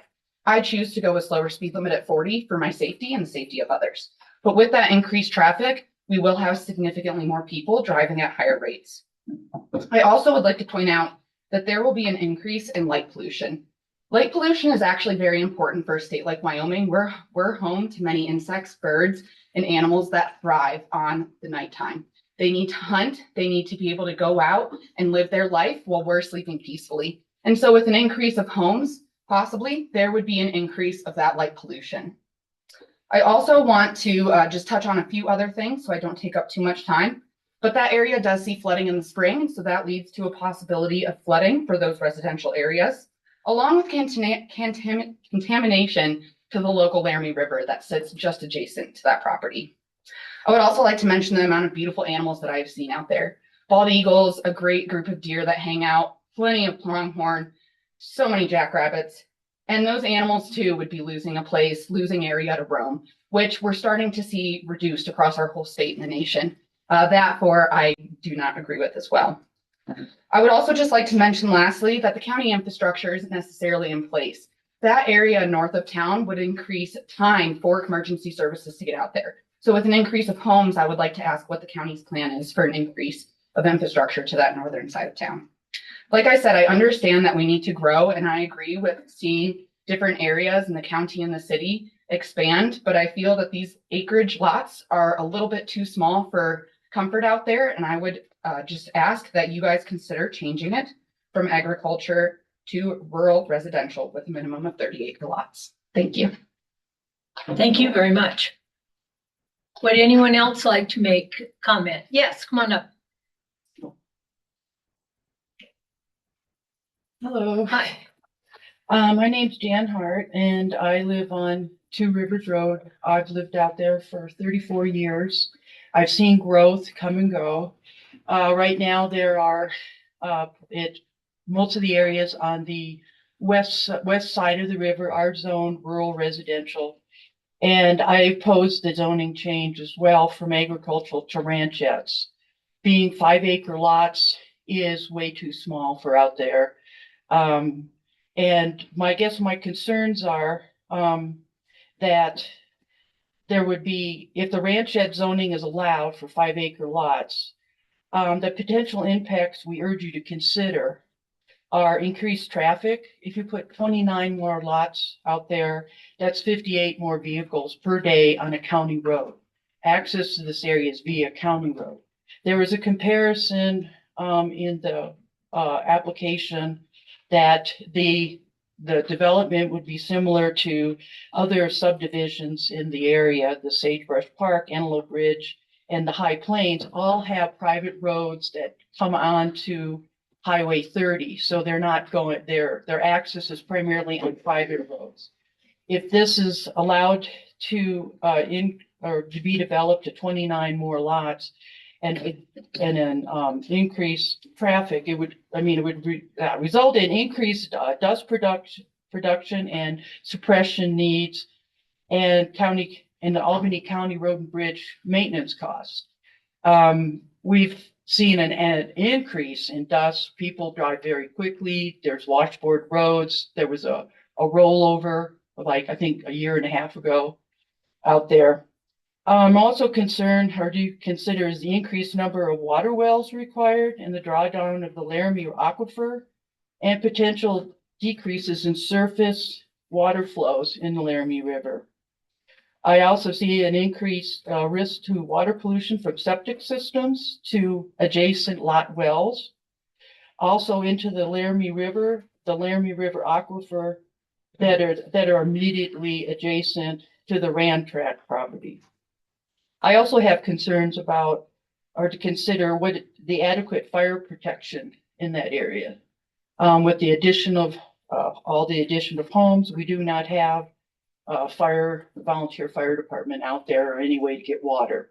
Since I've been out there, we've had 2 houses burned down on Two Rivers Road across the road from me because the fire department couldn't get out and get the fire out in time. There's also an increased risk to wildlife collisions, impact to the wildlife and wetland habitat along the Laramie River. Increase in flooding too. That area does flood. That's included in the parcel. And the other thing is there's access to that property on Two Rivers Road. We have to cross the Union Pacific Railroad, which has a lot of traffic. There are sometimes stopped trains. We see people running the crossings.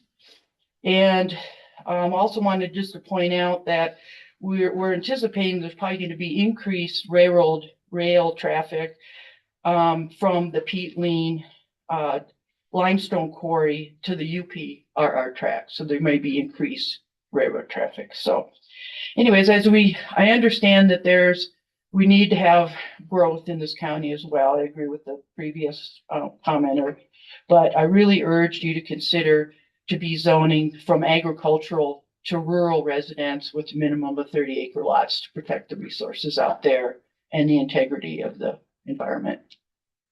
Thank you. Thank you very much. Anyone else? Come on up.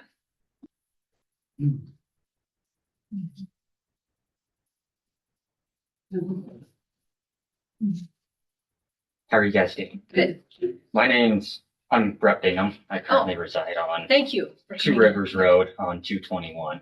I'm the one presenting the proposal for the zoning change on Two Rivers Road.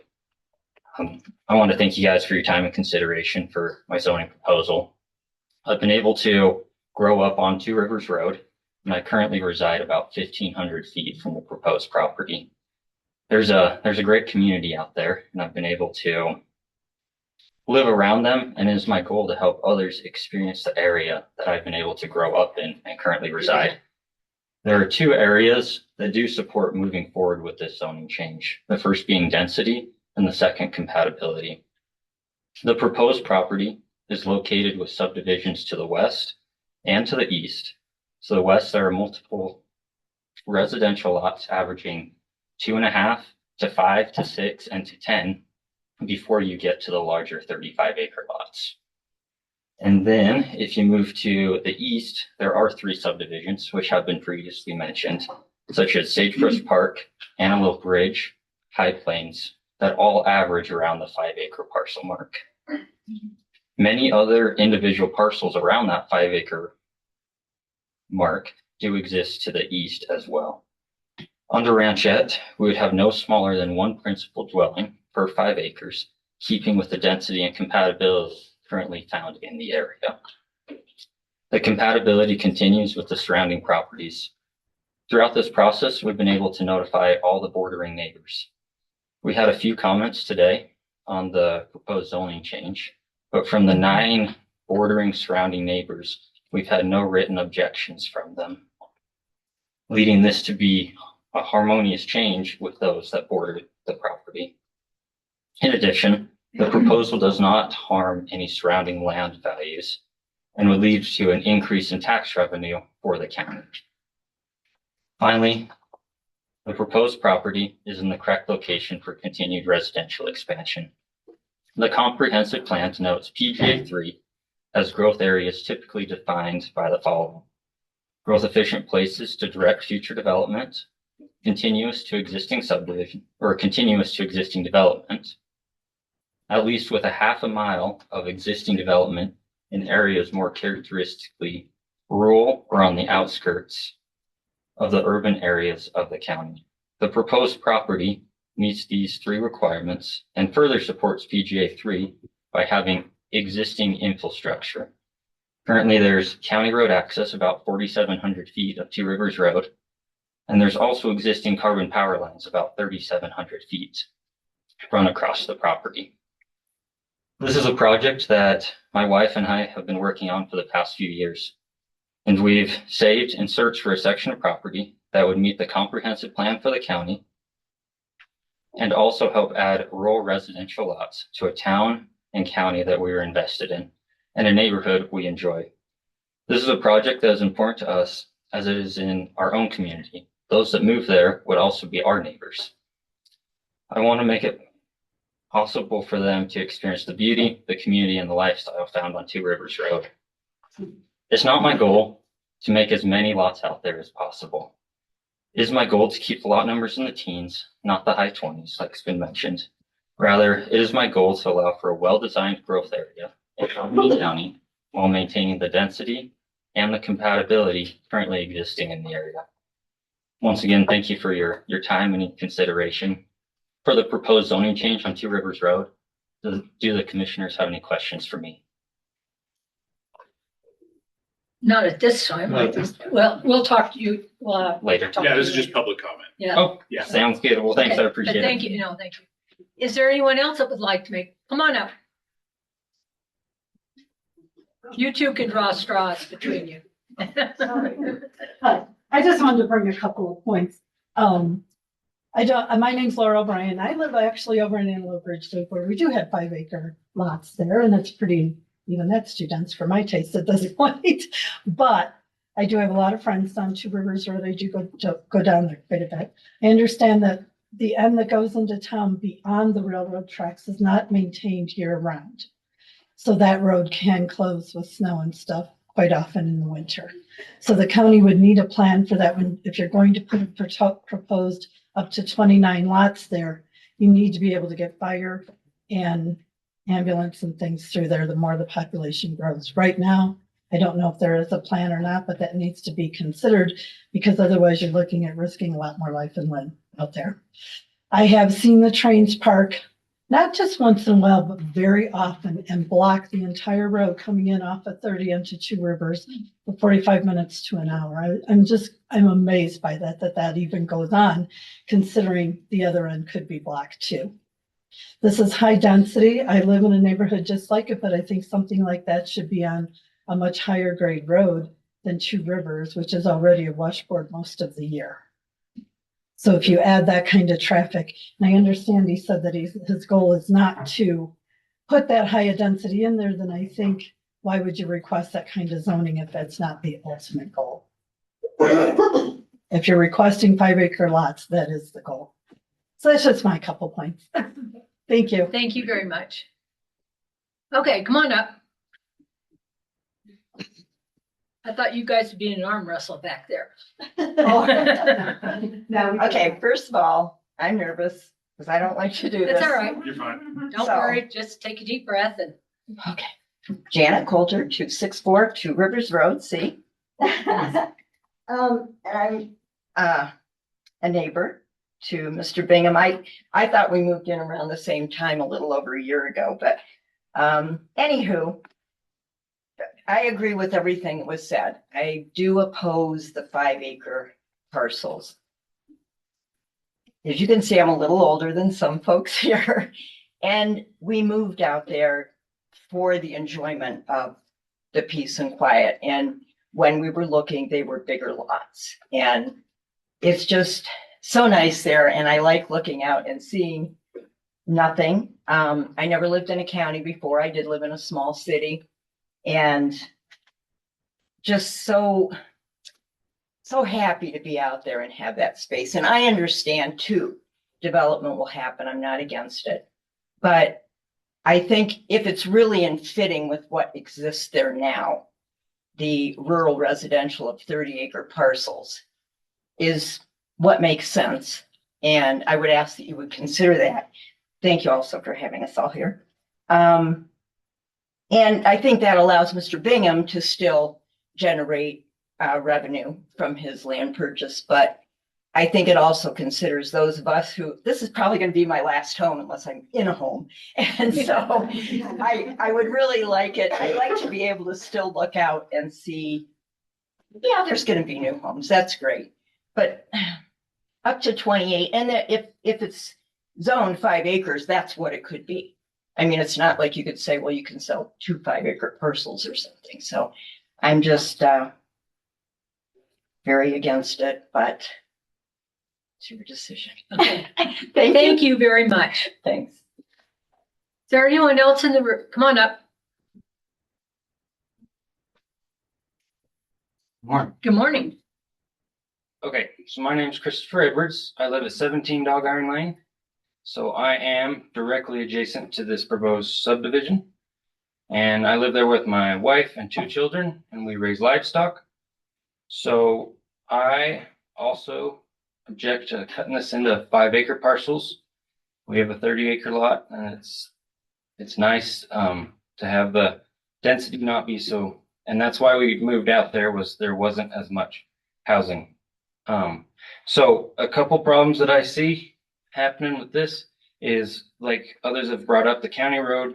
Now we have a 700-foot well, 700-foot deep well on our property, and the water is still bad. And many of my neighbors directly adjacent to me have to haul water in. So if you add that many more houses hauling in water, that is even more problems with the road. Yeah, harder on the road. The road lasts about a week after they grade, just from the traffic that's already out there. Another point on the road is the amount of traffic that already travels through our private road, because we're on Dog Iron and Mill Iron, is crazy. There's only 10 houses out there, and there's so much traffic on that road because it's a shortcut for people to take to town. So that's just going to increase going through there. Excuse me. Another part of this is that, like Bren brought up, a lot of this land, not a lot, a third of it maybe, is riparian area. So, and it doesn't just flood. Like every year there is standing water out there. That is what it does. So I don't see how that would be great, especially with septic systems.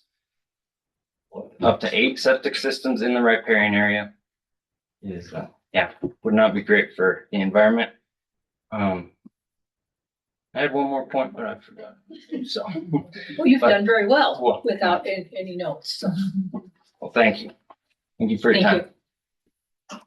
Can I ask a question to the audience? Not of you, sir. You're wrong neighborhood. Something Craig said this morning, is Antelope Loop serviced by 2 wells or a fewer? 2 wells, 1,100 feet deep. Each resident doesn't have their own. No. Okay. It's a community well. Okay. that's covered under the. And I'm trying to look at this. So we're also on the Casper Aquifer. Sure. Not the shallower. I was just curious. I'm looking at the atlas of all the wells in the site. And I thought there'd be a lot more on the east side of the highway, and there isn't. And you made that comment earlier. So thank you. So I have one more question. Is that, how many houses does each one of those wells serve? 28 homes, and there's 2 wells total in the subdivision. 2 wells alternate back and forth for a backup and also to. Okay, so those 2 serve 28 homes. Yes. Okay, thank you. Yes. I can offer some more, I guess, insight in regards to that. Right beyond that property on Crazy Mill Iron subdivision, there is a well that services 10 homes in the area. 11, thank you. 11 homes in that area. And it's fed by a well system of 3 wells. Those wells are actually located on my property there. And in those wells, there's 3 wells there, but to be honest, 1 or 2 of them pretty much run to service those 11 homes. And so it feeds into a well system that would be identical to a type of system you could put on this proposed property that Mr. Bingham is presenting, that you could service the homes in that area off that same type of system. It would only be like a quarter mile or half mile down the road. So there's been several issues mentioned about water, but there could be a very similar system that could address that, similar to what Crazy Mill Iron is issuing. In fact, it'd be a closer system than how far Crazy Mill Iron is pumping the water. Yes. I'd like to say to that though, is the price of that is pretty good. Like my 700-foot well today would be over $100,000 to drill. And how deep is that well? I believe, I don't know the exact numbers, but I believe one well is 40 feet, 60 feet, and 100 feet. They're right there on the river. So your SIR is at 603, and it's showing a static water level of -1 foot, is what the state has it recorded as. Who? Yours. It's what they would have issued or checked the permit originally. This is Wyoming Geological Dr. Survey. Watson about this. It's what they reported probably when they drilled it. But I've heard that well out there was a lot deeper, half mile. Now, I mean, maybe we're talking about a different well then. But there is one that's I don't have an overlay, so I have the state's picture. I can't put it on a county map. So I kind of have vague references, but yeah, there's one out there that's 2,400 feet. Just to the southwest of you. Several $100,000. Yeah. About a $500,000 is what they've given us. They told us that that church out there, that it's a 1,100 foot deep well and it was $150 a foot. So it's not hard to figure out where it's, and that was a while ago. Yeah. Is there anyone online that would like to make comments on the Bingham zoning district application ZDA? Oh, I thought you were gonna get this one. Okay. There we go.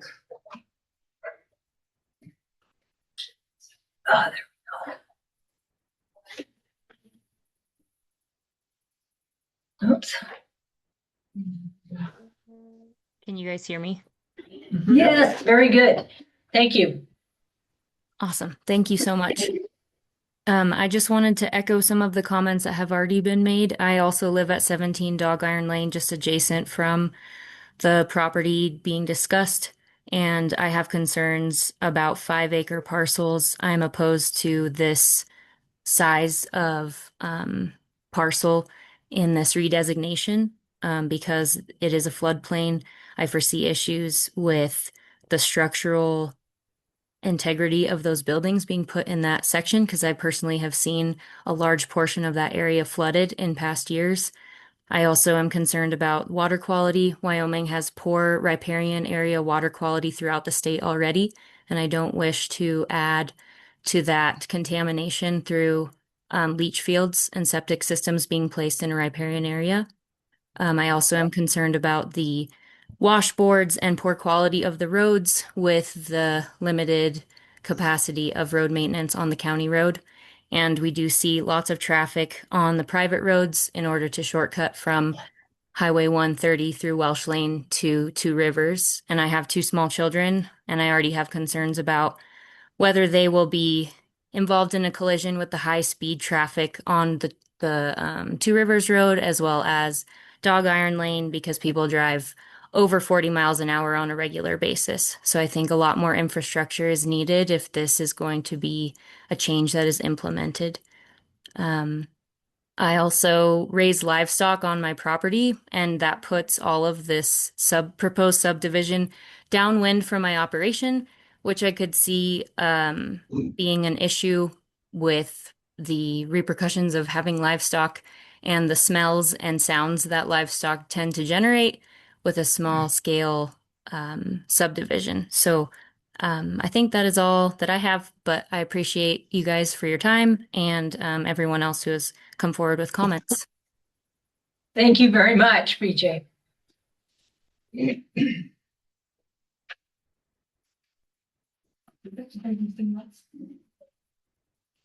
Right. If there are no further questions or comment, come on, yes. Make a comment too. So, Bo Bingham, 265 Two Rivers Road. So this is a crazy way to yell at our neighbors, but need everyone, it's fun to see everyone this way. Glad we could facilitate that. Yeah. So, but yeah, we do have great neighbors out in that area, and it's fun to meet some of the people that are next to us out in that area. I kind of have a view that I'm in favor of the proposed project, and it's not that I love development any more than anyone else, but I also feel that Mr. Bingham has met the individual requirements to move forward with this in regards to density and compatibility, and in regards to meeting those different areas that he has spoken about today. I think he's presented a very strong argument for meeting those different requirements that are required to rezone this specific area. I can also speak to a couple of things that have been mentioned there, even though they don't directly, or as that I mentioned here, as far as the flooding.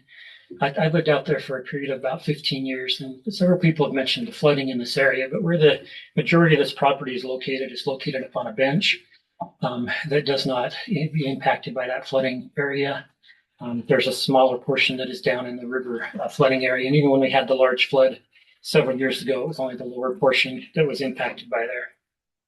I'm also in favor because of the adjoining density and compatibility issues, both to those subdivisions that are on the east of it that have been mentioned by Mr. Bingham that are similar. And then there's also just some similar individual tracts that owners own in that area to the west of it, some 2.5 acre piece that is in there, 2 5-acre pieces and a 6-acre piece that are in there. This would in no way affect any of those of us that own those 35-acre pieces or 30-acre pieces. Beyond that, a lot of the areas that have been mentioned, the 35-acre tracts, are beyond this piece of property as you go down Two Rivers Road. The only time that would impact is if maybe, as is mentioned, the trains, if people were rerouted for a short period of time associated with it. So I am in favor of what Mr. Bingham has presented in relation to this. And I feel like he has done due diligence in researching and meeting the requirements of what has been presented. So thank you. Thank you. Yes. Regarding the whole train, I've had to turn around several times and go back to town because they stop They stop right across. And I can't even imagine what the potential of 56 vehicles getting off work and coming home. I don't even know how you would handle from the highway to the railroad tracks if that kind of thing goes. I mean, they're gonna be turning around in Jan's front yard, so I just can't see that many. I mean, that's gonna more than double the population in that area. You know, I know I know Mr. Bingham has a 5-acre property there, but the rest of them, I believe, are 30. And I just can't even imagine that many people just boom right there. If the road came right off of 30, that would be different if it were somewhere, anywhere you're gonna go across the railroad track. And then you get people who wanna beat the train. And I hate to say it, but probably those will be younger folks.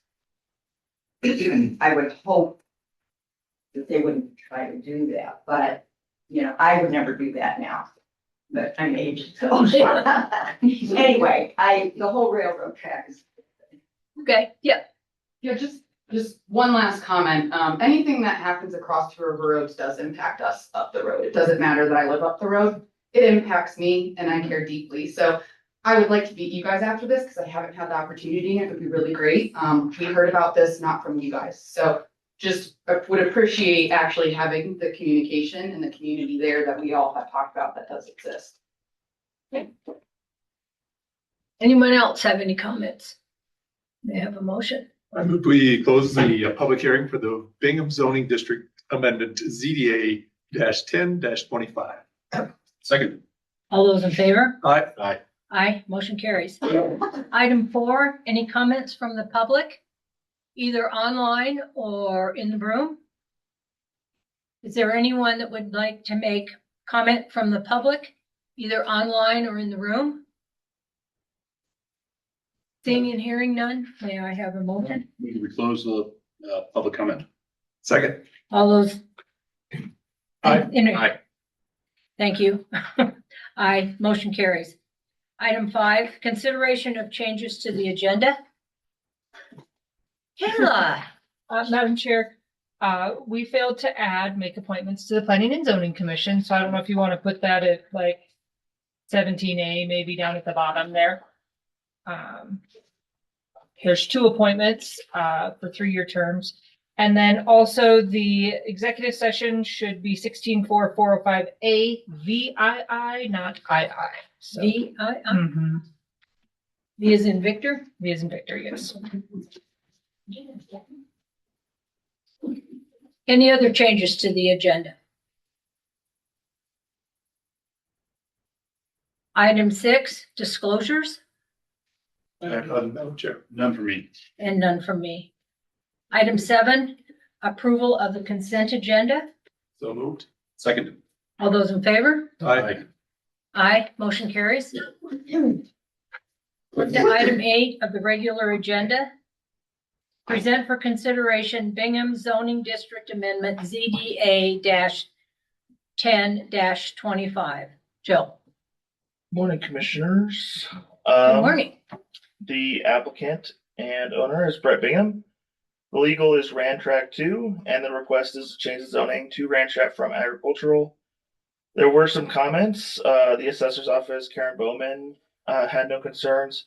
Road and Bridge, Rob Fisher had no issues, but noted increased development along Two Rivers Road will have higher demand for Road and Bridge. Treasurer's office noted that the taxes are paid. Conservation District commented on soils, soil degradation, reclamation, and invasive species. Their full comments can be seen in the review section. And Game and Fish commented on wildlife friendly fencing and the Laramie River. And their full comments can be seen in the review section. The applicable sections of the Albany County Zoning Resolution is Chapter 3, Section 5C.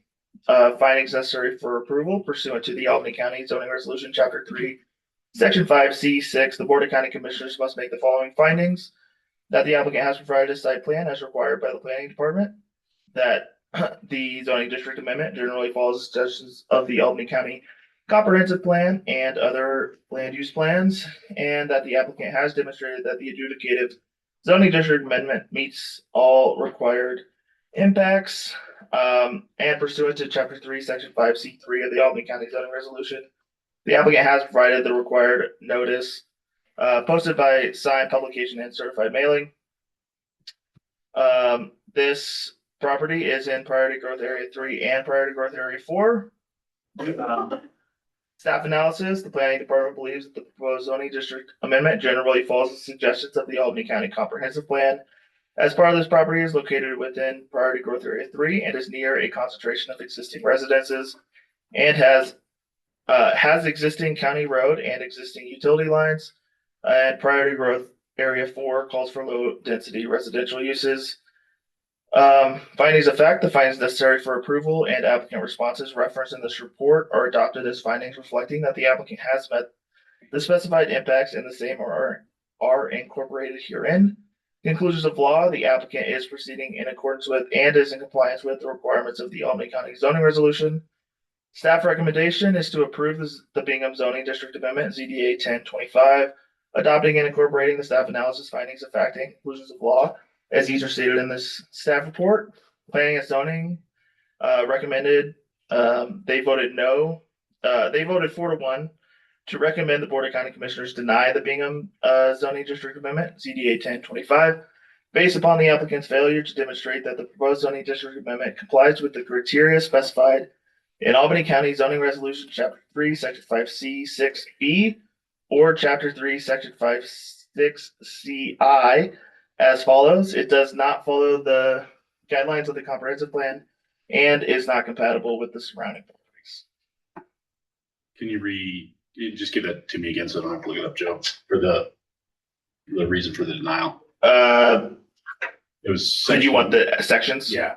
So Chapter 3, Section 5C, 6B, which is saying that it does not follow the guidelines of the comp plan.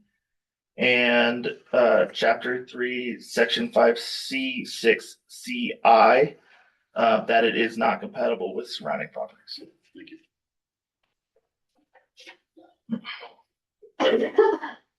Madam Chair? Yes. I have a few questions. Please. Yeah, so Joe, on the report on page 2 of 6 at the bottom there, compatibility with surrounding properties, which we have to find. We have to find that. The staff response is every use that is described in land use table 4.1 in the Albany County zoning resolution, chapter 4, section 2 should be taken into consideration when making a zoning district amendment. Now, I agree with that statement, but that's really not an answer to the question. So can I get an answer to that question from the planning department? Yeah, we believe that this is compatible with surrounding properties. A change to ranchette. If you looked at the zoning map, you can see that on the east side, it's all ranchette. And on the west side, there's a couple of properties that are also ranchette. And I guess linking those two together with ranchette would be kind of like a continuous line of ranchette. So in that case, we believe it's compatible. Okay. I might disagree with you on that take, but thank you for giving it to me. I appreciate it because the really high density is right next to Highway 30 with private roads. And that's a fair piece away in my mind. So secondly, with the priority growth area 3 and 4, most of the property is priority growth area 4. Is that correct? That's correct. And could you just kind of summarize priority growth area 4, what the ideas behind priority growth area 4 are? Sure. Priority growth area 4 is generally, gravel roads, low public service. So larger lots. Yes. In this case, because of Two Rivers Road, it's a county road that fits more into the PGA 3. It's also, near a concentration of existing residents, which fits into PGA 3. So this is kind of a weird one with it being it being in both PGA 3 and PGA 4 and being mostly in PGA 4, but having these qualities of priority growth area 3 all throughout the parcel that I guess most prior to growth rate fours wouldn't experience. Well, thanks. And then, for this, proposed zoning district amendment, minimum lot size is 2 acres, is correct, with a overall development of 5 acre. Average lot size of 5. So I think that needs to be understood. And although I never met Mr. Bingham, and I totally agree and believe what he has to say, that doesn't really pertain to what we're discussing here. If this is approved, then there could be 2 acre lots with a density of 5 acres over the entire amount. And that should be considered completely separate from what Mr. Bingham's talked about. That would come in the subdivision phase. Sure. A lot of what was brought up in comments would be figured out at the subdivision stage as far as floodplains, water, fire, lot size. A lot of that would be taken care of at the subdivision stage. This really gives the permission to go that low and, to that density. So yeah. Yeah, so I just want to be perfectly clear that we would be approving, if we approve this zoning district administration act, that it would be as small as 2 acre lots with a density of 5 acre lots. And whether anybody makes a announcement that we're not going to do that, we lay that aside, because what we're saying is it is appropriate if we approve this. Correct. Okay. No further. Thank you. No, Commissioner Gosar echoed my concerns as to, are we going to see somebody in 10 years come before and a whole bunch of the neighbors for a variance request or to subdivide their property again and irritate their neighbors once more? So with us, say that this goes through, he gets a subdivision put in, they would, and someone in the future wants to further subdivide their lot, they would have to go through a major subdivision process, just as he will have to do. No matter how many lots, even if it's just a lot split, it would be required to go through a major subdivision. But if they're willing to go through the expense and the hassle, it's still an option. It would be, yeah. Unlocks that option for future development. Correct.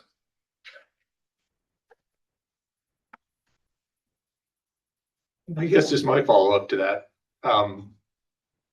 We used to not have rural residential and agricultural residential as zoning abilities for this main reason, right? You could be 35 or you could be 2 acre lots with a 5 acre density. It was kind of the whole 2 to 35. I think this is a perfect example of why those are appropriate. I'd like to thank you and the planning staff and the Planning and Zoning Commission for having such foresight on having something in between 35 acres and 2 acres. And I think it's a nice thing to have on the books. Any other comments, questions? Hesitation more than anything. Well, I move we deny the Bingham zoning district amendment 10-25. And let me get to the place.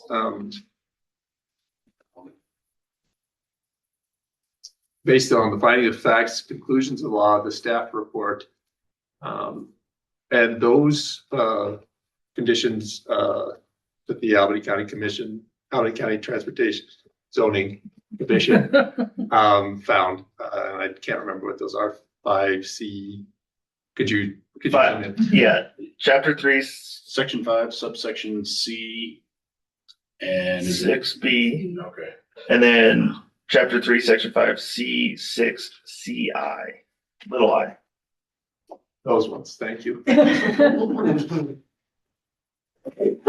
I would second and note that I just don't think that the neighbors would expect lot sizes that small being created on that area. So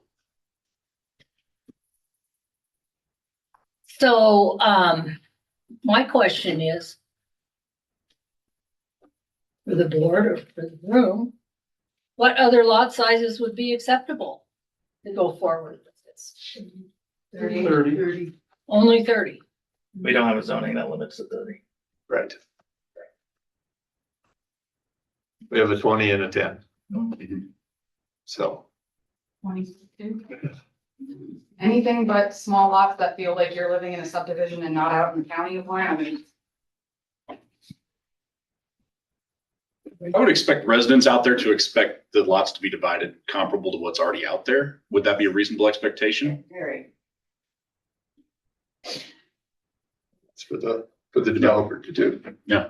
So I second Commissioner Gozar's motion. It's All those in favor? Aye. Aye. Aye. Motion carries. Thanks, Joe. Thank you. Thank you.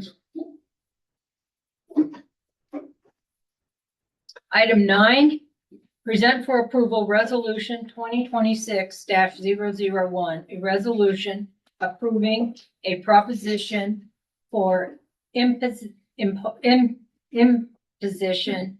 of a 1% specific purpose excise tax in Albany County, state of Wyoming, for the purpose of funding specific projects. Said proposition to be placed on the ballot at a special election to be held in Albany County on Tuesday, May 5th, 2026. Jennifer, Good morning, morning. Commissioners. So this is the resolution that allows us to move forward with the spec process. It outlines the projects for the county, the city, the airport, and the town of Rock River. And then in the whereases, it outlines all that. And then in the actual resolution part, it has those again and contains the specific language that will be on the ballot at that May 5th election. And it is consistent with the discussions that we had at the meeting, I think it was September 15th out in Rock River, with all of the entities present, when everybody agreed on the total amount of the tax and the division of that amount amongst the entities.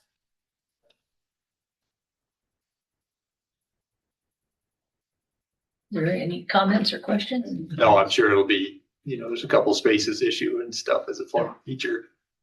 But that'll be taken care of. Okay, we'll fix it. I move that we approve resolution 2026-001, a resolution approving a proposition for imposition of a 1% specific purpose excise tax in Albany County, state of Wyoming, for the purpose of funding special projects. Said proposition to be placed on the ballot at a special election to be held in Albany County on Tuesday, May 5th, 2026. Second. All those in favor? Aye. Aye. Motion carries. Item 10, present for approval resolution 2026-002, resolution approving the official holidays for Albany County employees and setting business hours for certain Albany County offices. Madam Absolutely Chair. not. And Absolutely Commissioners, I'm gonna say it because that I could read this because I didn't print it off. The resolution I sent to you guys last night was the most updated version. The department heads and elected officials met yesterday afternoon at our monthly meeting, and these were the list of recommendations to the board for the holiday schedule for this year for 2026. Do you have any questions? We didn't do Wyoming Statehood Day last year, did we? We did not. We discussed yesterday that there are a lot of counties that have their specific days that they have, Cheyenne has Cheyenne Day. Yeah. I think there's some other counties that have some things. It's just, it's during Jubilee days. Town is kind of crazy. It's that Friday. It was just a recommendation. These, like I said, this is just a recommendation from the department heads and elected officials. You guys can let us know what you would like to do moving forward, but that was just a recommendation. Did we not do one other holiday to add the? No, I think there's 15 on there right now. I don't have any idea. I can count it. Oh, Tracy, come on up. Good morning, Commissioners. I will be the instigator behind stage. And the reason for that is because I find that my colleagues feel frustrated with my very insistent and persistent, staying open on December 31st to serve the taxpayers on the day that taxes are due. And I offered up Statehood Day as perhaps a compromise to stay open on December 31st and maybe give that day and also give our employees a chance to enjoy the state's only statehood celebration. I'm the instigator on that. Well, I think that's a good comment on that. Is that on Friday? So it is, it's on a Friday, and then the way that Christmas falls this year with the. It'll be a 2-day Christmas. It's Christmas Eve and Christmas Day this year. And it will be dependent upon when Christmas falls by the table that we have there, but this year it will be Thursday, Friday. We did leave Juneteenth on there, and also the floating holiday. But like I said, this is just a recommendation to the board. This is not set in stone. It's definitely something up for conversation. It's up to you guys. Tracy, did the statehood offering quell the riots? I think so. We weren't rioting. I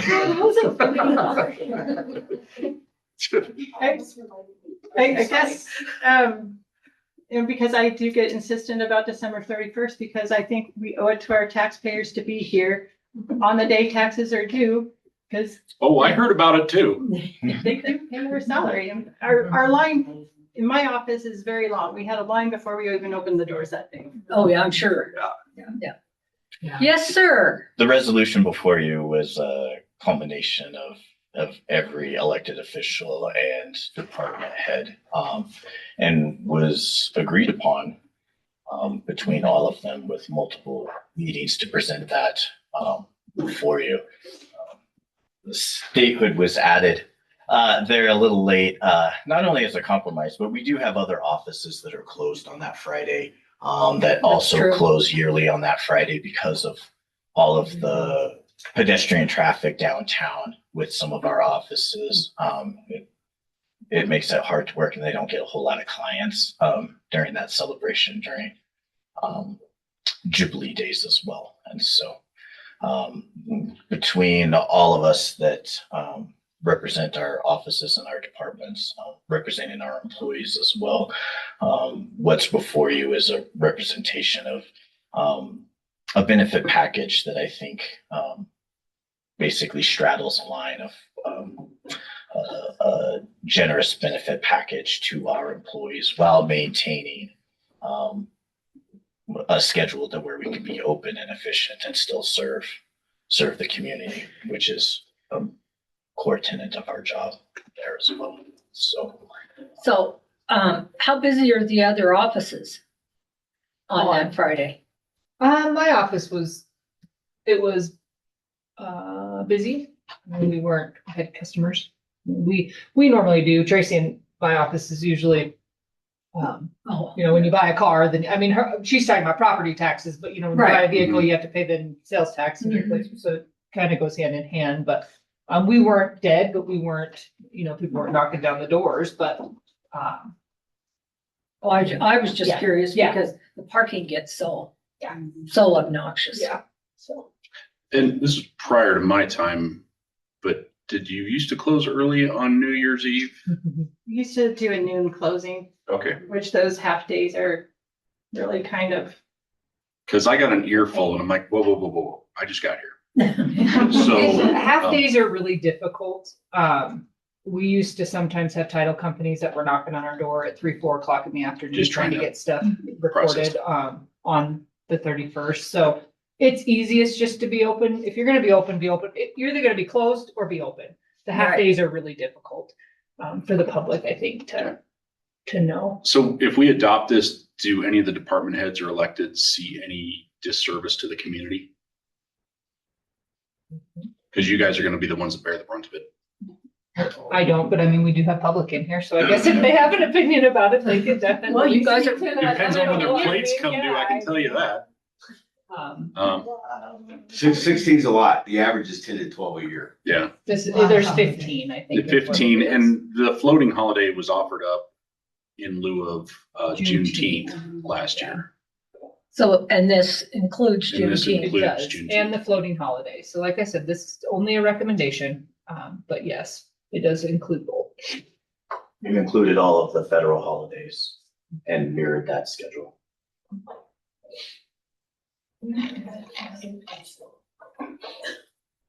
How did everybody use the floating holiday, or was it just a pain in the butt, or? I can say I personally like the floating holiday with my kids in daycare. Daycare's closed different days than the regular school district closed. Yeah. Or, you know, the regular holiday schedule. So they were closed the day before Thanksgiving. So I took it that day, which was nice.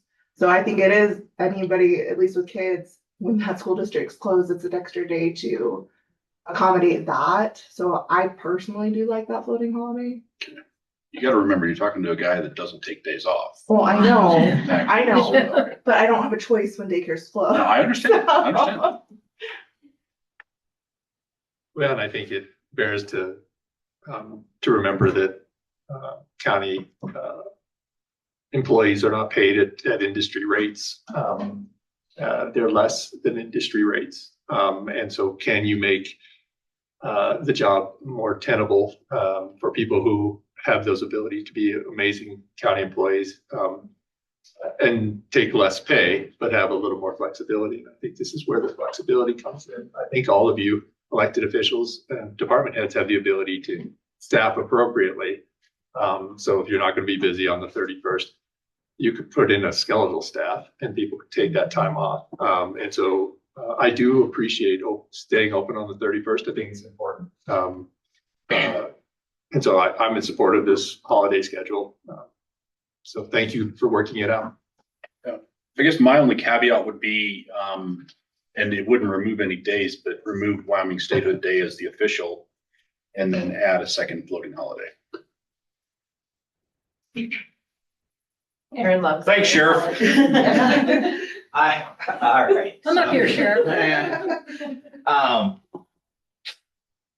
I like the sentiment of the idea. I don't like the idea, to tell you the truth. Okay. So I am the only office that doesn't like the floating holiday. But I've made the concession because I am the only office that doesn't like the floating holiday. Oh, so Every other office does.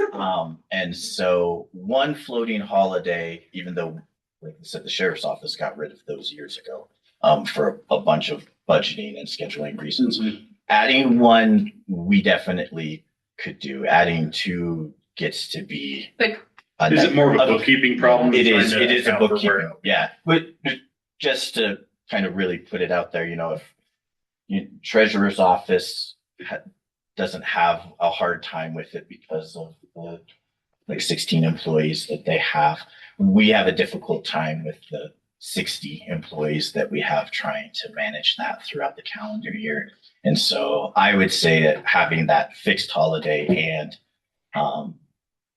and the floating holiday is much more manageable for my office. And I know, like speaking for, you know, I know I'm speaking out of turn for all of the offices, but they have said that that is also very manageable for their offices as well. I think something to take into, this is just for 2026. Mm-hmm. Just because we're having Women's Statehood this year does not mean that it has to be something that you guys offer up. And I'm assuming we're going to coincide with a semi-quincentennial events and that kind of thing that might be. That was kind of the thought this year. That's my thought. So this year, I think might be a little different. That's next year you guys may say no, I mean, and that's perfectly fine. We can see how this was just something we put forward this year. And I think too, because of the quincentennial as well, that there will be stuff.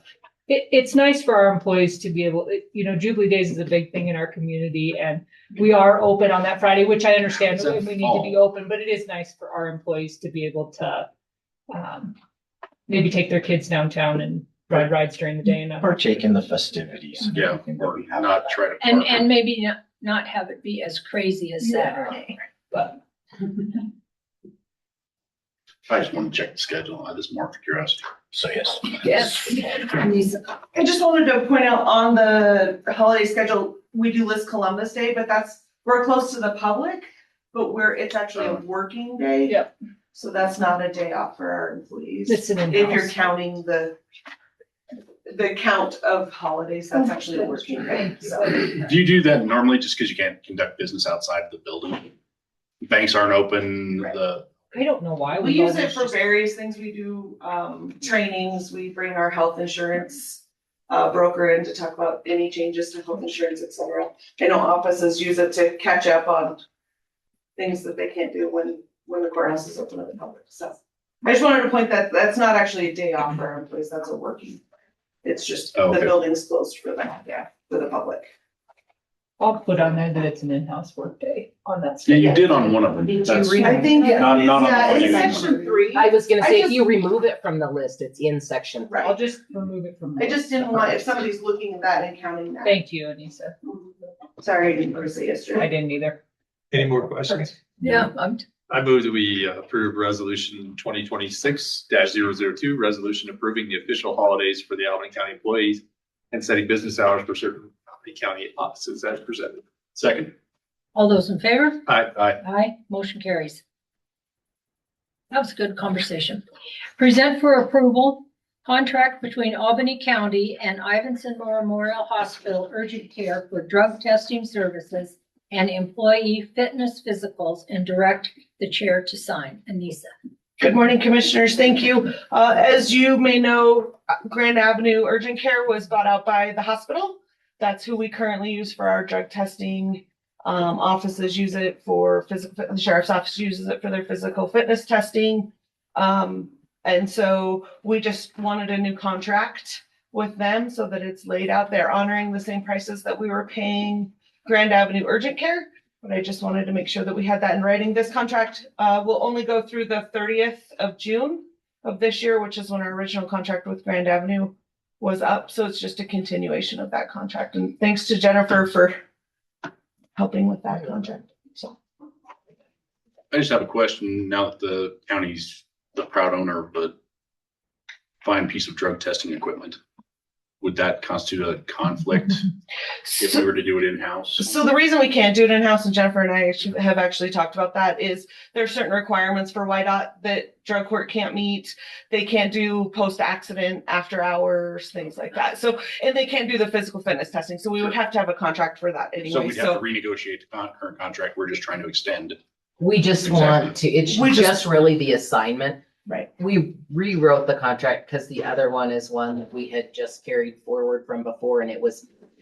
So this one has the same terms in it, it's just cleaner, but it's really just transferring the contract from Grand Avenue to IMH for the remainder of that Grand Avenue contract. Okay. And we can look at new terms as that comes forward. I know Anissa and Heather have had conversations about drug court doing the pre-employment testing, drug testing, because those can be scheduled when they have hours and all of those things. I mean, the pricing on this it's not outlandish. It's, No, and it's cheaper than other places in town, so. Well, I move that we approve amendment 1 to the grant agreement. Oh, no, I'm sorry. I move that we approve the contract between Albany County and Ivanson Memorial Hospital Urgent Care for drug testing services and employment fitness physicals, and direct the chair to sign. Second. All those in favor? Aye. Aye, motion carries. Thank you. Item 12, present for approval amendment 1 to the grant agreement between Wyoming Department of Health, Public Health Division, and Albany County for the future fiscal year 2026 through 2029 Community Service Block Grant Funds. Good morning, commissioners. Good morning. In December, Department of Health sent me a new amendment. Very minor change. Remove the special provision health equity in the original agreement. That's all they wanted to do on this one. So, but we needed a new amendment for it. Everything else remains the same. I move that we approve the amendment 1 to the grant agreement to the Wyoming Department of Health, Public Health Division, Albany County for the federal fiscal year 26 through federal fiscal year 29 Community Service Block Grant CSBG funds. Second. All those in favor? Aye. Aye, motion carries. Item 13, discuss project options and quotes for the courthouse lighting replacement project. Anthony. Morning, commissioners. I've been trying to get quotes for our lighting upgrade that grant that we secured. And, only had one company come back yet, and that was Fremont. Shamrock did come through and look at everything, but still haven't given me a quote. Voltec hasn't responded. But anyway, I got the bid from Fremont like an hour ago, actually.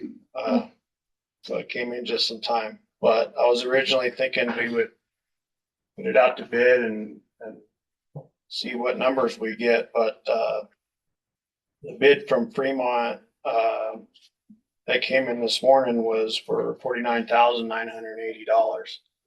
It was under the 50,000. But anyway, what they would essentially do is, I was thinking at first we could retrofit our existing fixtures, and so they would look the same, but it would be a little cheaper. But since we have this grant with this bid, they would replace every light fixture in the courthouse with these ones that we have in here. So it'd be the same throughout the courthouse. They wouldn't be able to do that with the lamp posts, but they can retrofit those with LEDs. And so we'd actually have working lamp posts outside so people can see. Yay. Let's see. But, and also Fremont, they're the only ones who responded to the bids to do the detention center. So they're familiar and they have some stock of these fixtures already. Justin had also told me that he's the owner of Fremont. He was telling me that Rocky Mountain Power, he believes, has some sort of a discount, incentive for buying these newer fixtures that save energy.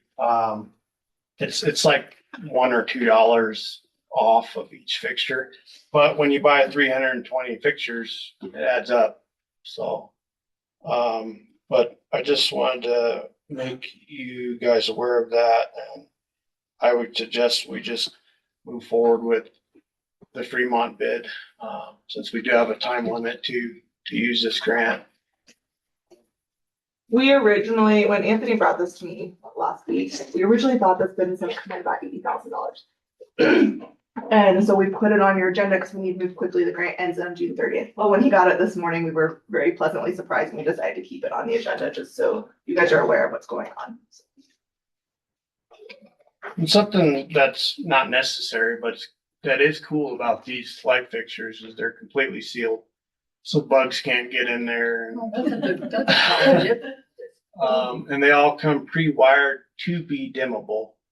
This isn't for putting dimmable light switches in, but if there was an office that wanted to have dimmable lights in the future, it'd be really easy to do that. The reason I bring that up is because there's many offices that want lots of bulbs taken out because it's too bright. Some have migraines and headaches, and if it's 2 or 3 fixtures, that works okay. But if it's like a dozen, they don't all dim at the same rate. Yeah. So then you get all sorts of, and then it starts phasing. Yeah. But I believe these are dimmable. Like Amanda's office where she's got stuff covered, that'd be an easy fix. Yeah. Yep. So, Jennifer, do we have any problems with the size of this contract? No. Not going out. Because he solicited bids, so because it's under the $50,000 and he solicited bids from the 3 companies and we only got one back, that is sufficient to move forward. We can write a memo when we put a contract together that outlines all of that, who we solicited bids from, that we got the one back, all of those things, and then we can move forward that way. Thank you. That's good. Okay, motion. I move that we approve the lighting contract. We don't. No, we don't. It was just a discussion. Just discussion. We'll bring forward a contract and a memo at the next meeting. Okay. Thank you, Anthony. Item 14, present for approval, contract with Tracy Young with the Albany County Sheriff's Office for crisis intervention training coordinator services. Aaron, good morning. Commissioners, good Again. morning. Yes, again. This is a contract for a coordinator for for my CIT grant. For the remainder of the grant, we are in the last 9 months of the grant. And so we had gotten federal approval to move forward with a contract. We were granted that approval 2 weeks ago, Bailey? It was over A couple weeks ago, and so now we're moving forward with that contract. So Sure. Could you just tell the audience what CIT? Sure, that's a crisis intervention training for all law enforcement within Albany County. And so the contract that you guys have before you is to essentially hire a coordinator to coordinate those trainings throughout the year. How many of those trainings are there? I know they're about a week long, but it kind of depends. We vary anywhere between 3 to 4 trainings per year. And it's available to any law enforcement age. Okay. And just with personal experience in my day job, we had somebody with a mental health crisis who was large and physically causing some issues to staff. And people with officers with CIT training absolutely just de-escalated the situation. Sat with the person in our lobby for about 20 minutes until that person felt comfortable, and then took them in the back of a quad car without any problems up to behavioral health. And oftentimes we see the paper where that ends in really a result, either the person being injured or killed, or the officers being injured or killed. And it is really important that I appreciate both the sheriff and the Laramie Police Department, their emphasis on this training. And the overall goal of the grant was to not only provide that training, but try and a little bit of a lofty goal, but have 100% of every officer and deputy trained by the end of the grant. And we're nearly there. So does Highway Patrol take part in it too, or do they have a separate program? They have a separate program. So, but it's Albany County Sheriff's Office, the Laramie Police Department, and the University of Wyoming Police Department. So yeah, like I said, this is just a contract to essentially close out this grant and hopefully make that lofty goal that we've had by the end. I appreciate your leadership, Sheriff Atlons, and I move that we approve the contract with Tracy Young with the Albany County Sheriff's Office for crisis intervention training, coordinated services as presented. Second. All those in favor? Aye. Aye. Motion carries. Thank you, Commissioners. Welcome. Item 15, present for approval. Year 2 quote from Dell Technologies for renewal of Microsoft Enterprise Agreement in the amount of $73,130.67 per year with a 3-year commitment. Right, Commissioners, this is just to get approval to issue a purchase order to pay the second year of our Microsoft contract.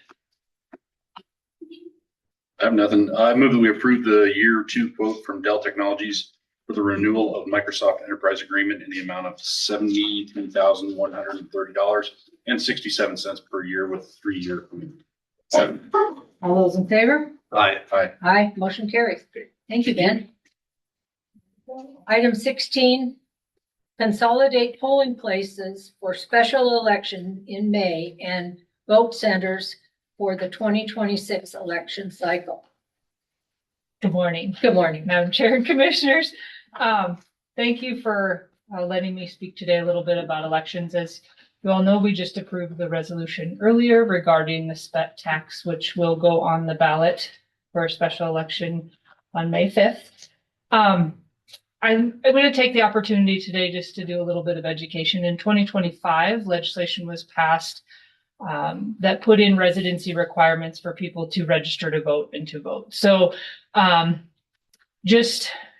going to try maybe every commissioner's meeting up until the election to try to just get the word out there for people that are either registering to vote for the first time, re-registering because maybe they didn't vote in the last election. There are residency requirements. Per Wyoming statute, it's 22.1.102A, 26 to be a bona fide resident of Wyoming, you must live here for at least 30 days before the date of the election in which you offer to vote. So if we get electors that come in that moved into the state 2 weeks before the election on election day, they're not going to be able to register and vote because they had not lived here for 30 days. So education is going to be a big part of my job for the next, 8 months. But really just to try to work with the public to know that if you have a Wyoming driver's license, because we are Real ID compliant, that's your golden ticket. It hits the residency, your ID, and your citizenship. So it hits all three of those boxes. Now on your voter registration card, you have to have identity, citizenship, and residency. Now those three marks that have to be hit. If you have a Colorado driver's license, which they are Real ID compliant, that'll hit your citizenship plus your identity, but you will have to have residency documents, i.e. a utility bill, and that has to be dated within 90 days from the date that you bring it in. So there are a lot of requirements. It's going to put a lot more stress on our judges on election day. It's put a lot of stress on my staff because nobody wants to do it wrong. And we're not even within 30 days of an election right now. So we aren't really worried about that. But we want to make sure that we do it correct. So working with our judges, hopefully being able to have county employees again as registration judges, I think will help a lot. I've been working with a working group of people from both parties. We've been doing it, I think, for the last 4 or 5 months, trying to look at ways that we can make elections more efficient, ways that we can just be better for our constituents. And looking at how the 2024 election was in November, we had lines. It was crazy. It all started out in the morning we had label problems on our label printers, and I felt like it just kind of snowballed from there. But looking at ways that we can make our polling places more efficient. And that is having voter registration lines, as well as I'm going to call them express lines. You walk in, Terry, you're already registered. You get to go to the express line. If you want to wait until election day to register to vote, you may have to stand in a line that maybe takes a little bit longer. But I feel like that's responsibility on the voter. So maybe looking at ways that we can make it more efficient on election day so that we can move those people through those lines quicker. Also looking at consolidating polling places for number one, for the special election, because of the fact that the voter turnout is normally about 25% on special elections. So we're looking at consolidating the polling places on election day. For the special election, we're going to have them at the Ice and Event Center, the Municipal Operations Center, which is out north of town, the fairgrounds, the library, and then Rock River Town Hall. Those are going to be consolidated polling places, but those are also going to be vote centers. So anybody can vote at any of those locations. Doesn't matter where you live in the community. You can go to any of those locations. We're going to try to work really hard on a platform on our website so that it shows wait times at our polling places. So say maybe you only have an hour, you can look at what the wait times are, and the library is a 5-minute wait, so you jump over there and you vote. It's going to be important to make sure that people have their IDs and have their documentation. That is going to affect wait times. But looking at consolidating, of course, for the special election, but then also moving towards vote centers for the primary and the general election as well. And I know that there is, not everybody loves vote centers because they think that what it does is it takes polling places away. It takes places away from people from voting. The way I want to look at it, and especially in this first election that we move forward with it, is that I don't have all of my polling places set or vote centers set yet, but we won't be looking at decreasing them by maybe 2 or 3 polling places. I want to make it so that it's more accessible to our voters, not decreasing the amount of places to vote, but allowing people the ability to go where they want to go. Maybe I'm headed out to Walmart, so I'm going to hit the polling place that's on my way out there. Doesn't matter where I live, I will be able to vote there. Or maybe in November, I'm up skiing up in Centennial and I hit the polling place at the school on my way back into town. Doesn't matter that I live in town. I still get to vote up there if I would like to. We have a nurse. I swear every single year in November, she gets called in. And then she misses her polling place out in Centennial because she lives in Centennial. And she always goes to the fairgrounds and has to cast a provisional ballot. And then she has to come in the next day so that she can verify, because of the fact that she misses that. It's not going to affect her now. If she gets called in to vote or gets called into work on election day, she's going to be able to go to any of those polling places in town. In the hour that her job is required to give her to go vote, she could run to the fairgrounds and vote, or any of the locations in town. So I know that there's a lot of hoopla about vote centers, but I do think that I want to look at it at a way to make it more accessible for our constituents on election day. It does help too. It can decrease the amount of judges because you'll have more concentrated areas. I know with law enforcement as well, Aaron was extremely helpful in the primary and general in 2024 at having law enforcement at all of our polling locations, and that was huge. I think it made our constituents feel safe. I know it made our judges feel better having law enforcement there. We also had IT staff at every single one of our polling locations because we do have e-poll books, and the hope that we can have that again this year. But I just wanted to put the information out there, and I want to continue to put the conversation out there. I know that there was a lot of contention in Goshen County over vote centers, and I know that their commissioners voted against them.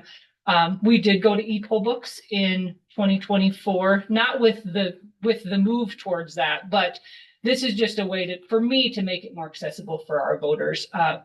E-poll books, there's a lot of contention against those too, with everything being connected to the internet.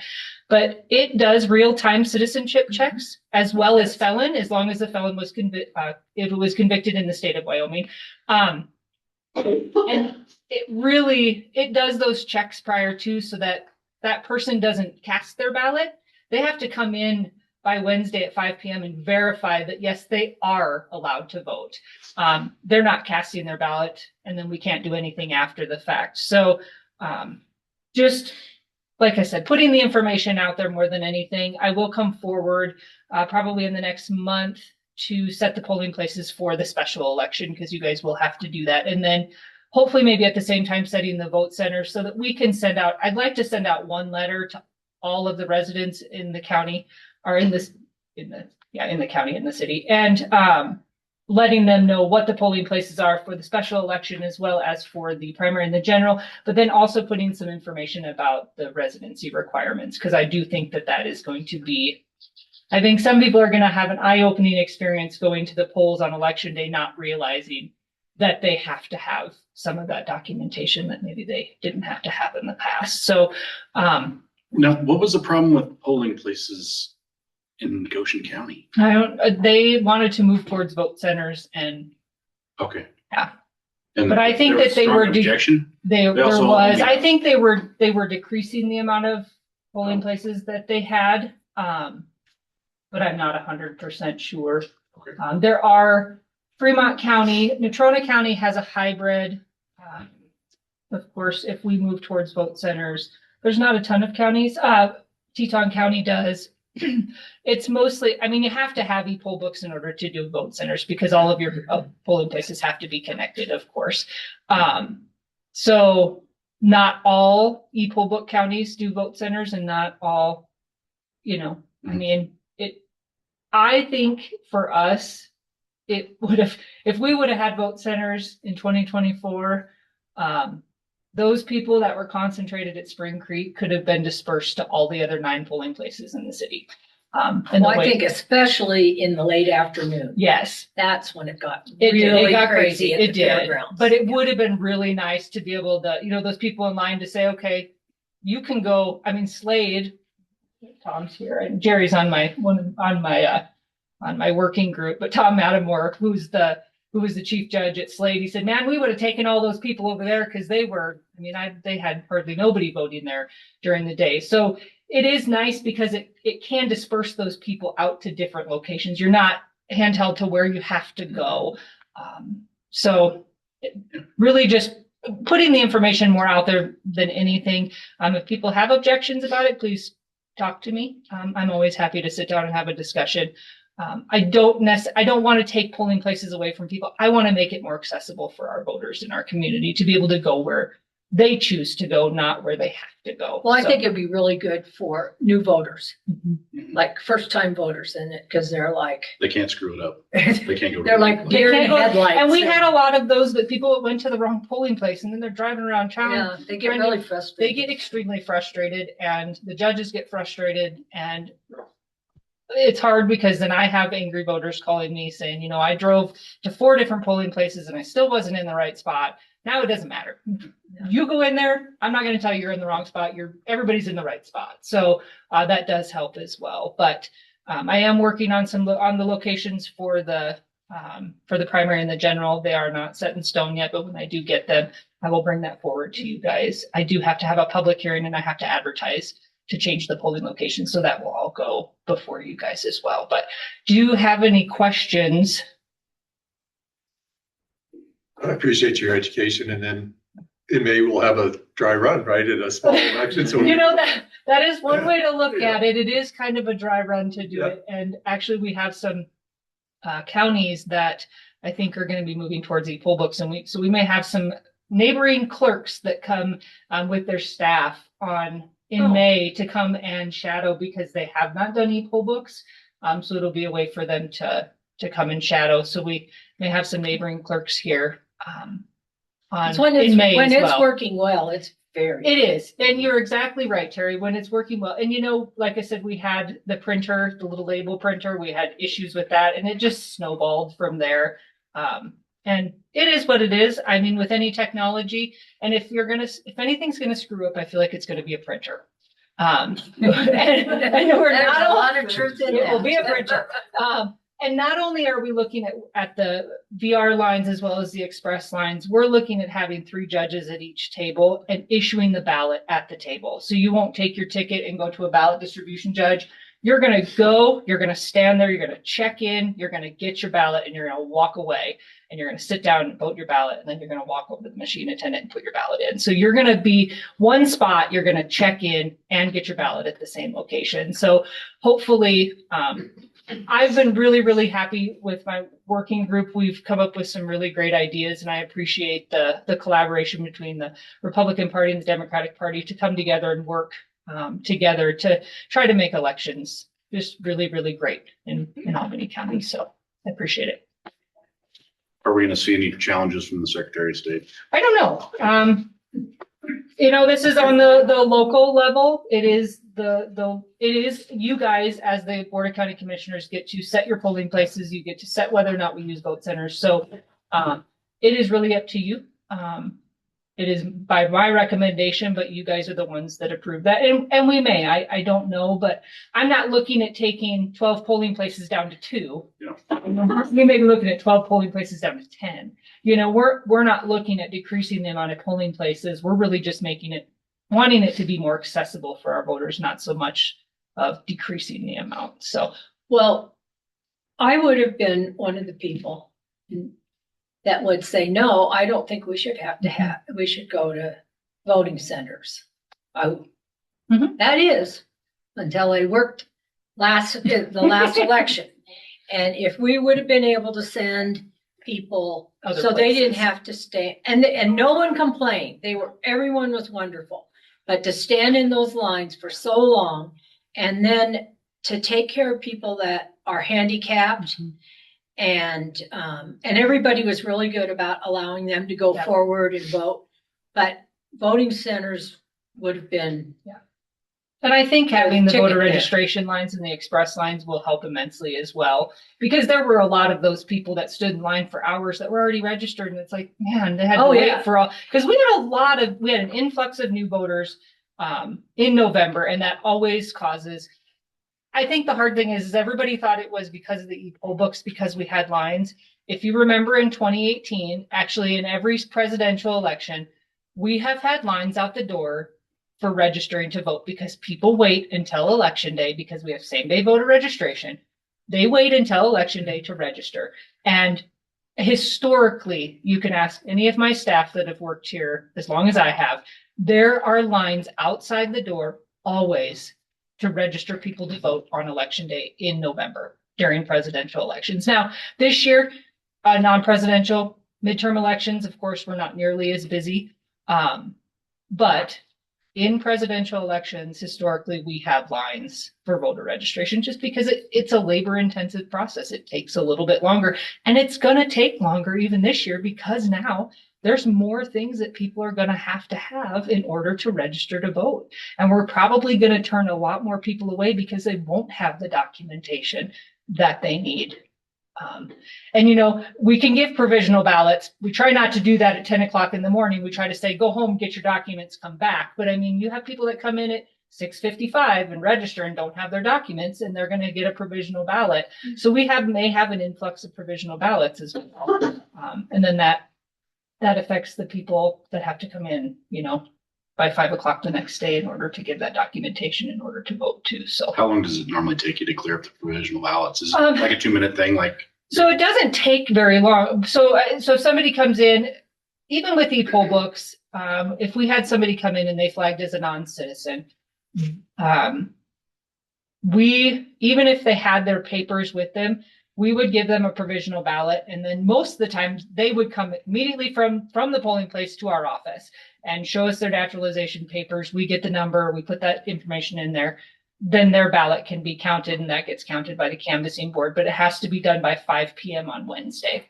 And so it most doesn't of actually those, take that long. No. It's just they have to go through the process. They have to go through the process of doing it. And if they don't come in and provide whatever documentation that they have to provide, their ballot does not get counted. So I have a suggestion. It doesn't have take to it. do with anything with e-poll books. I think it would be nice if we had maybe, I'll say at the fairgrounds, 10 hair ties. Because there are men that come in and they will be wearing a hat that somebody on the ballot's name is on. So they can't wear that. Well, then they're like, well, what am I going to do about my hair? And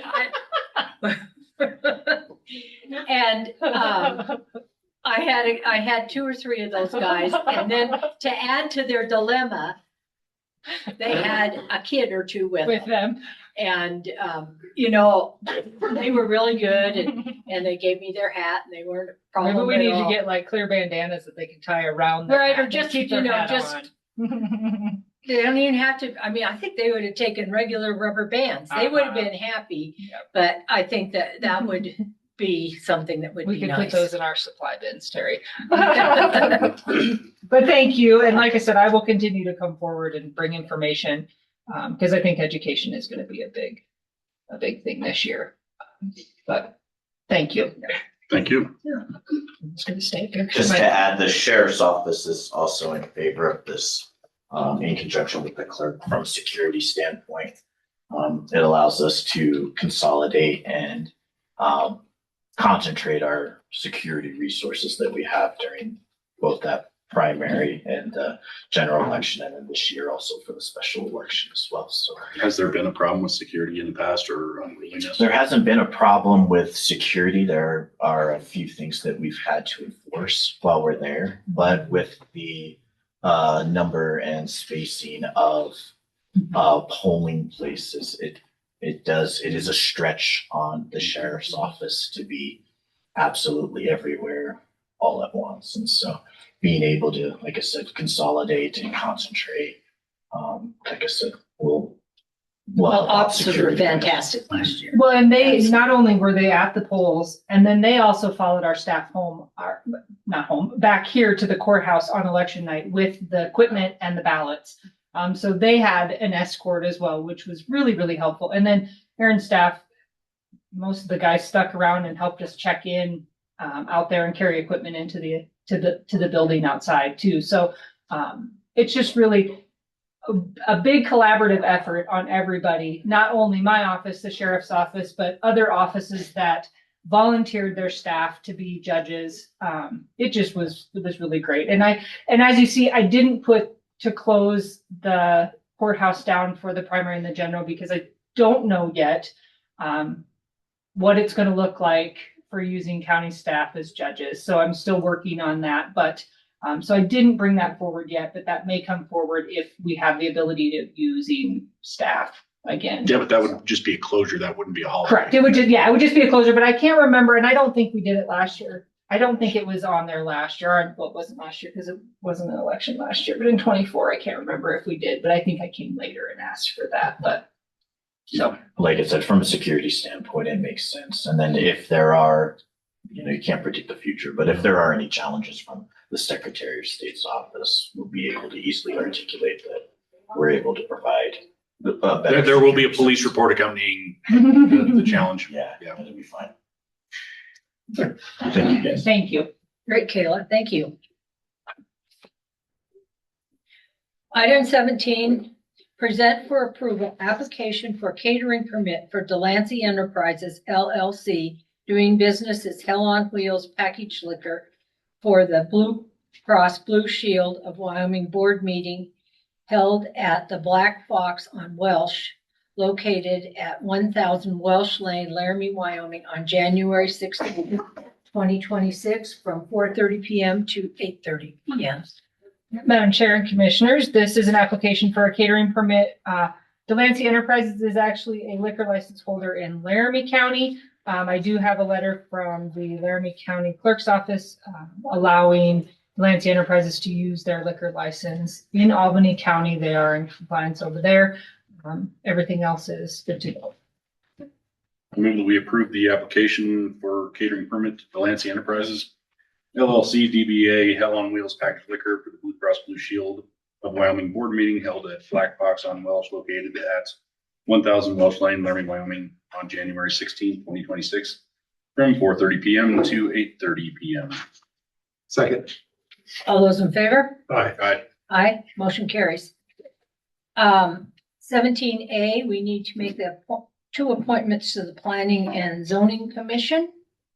Madam Chair, I just have something to say, and I looked and I am up on the website right now, and the application deadline still says December 8th, 2025. I saw that the other day too. So I'll have Cammie take that down. And the reason why it was, you knew about the problem with the city applicants versus the county applicants. So when is that what you're asking about, or? No, I'm just saying we had 3 applicants make it, is my understanding, and 3 applicants not make that deadline. So those 3 applicants who didn't make the deadline, if you didn't learn by word of mouth, you might have been able to put in, but you did not put in. And so we have a real problem with, So that one, the biggest issue with the planning and zoning one, the date that it was due, was all fine and well. We went to go make those interviews, and in talking with David Gertz, realized that in state statute, there is a requirement on how many people can be living in the incorporated area and versus not. So we had people that had applied that were within the city, Who weren't eligible for the that positions. weren't eligible. So we put it back out there is what we did basically. And we had people, and we should have changed the date on the website. But if anybody inquired about it, we allowed them to put their application in. But I understand where you're coming from with that, Pete. So my apologies on that. but I'm not sure that it's your fault. Because, if we move the thing, we have to do the We should have, I should have. forward facing part of administration, part of that. Yeah.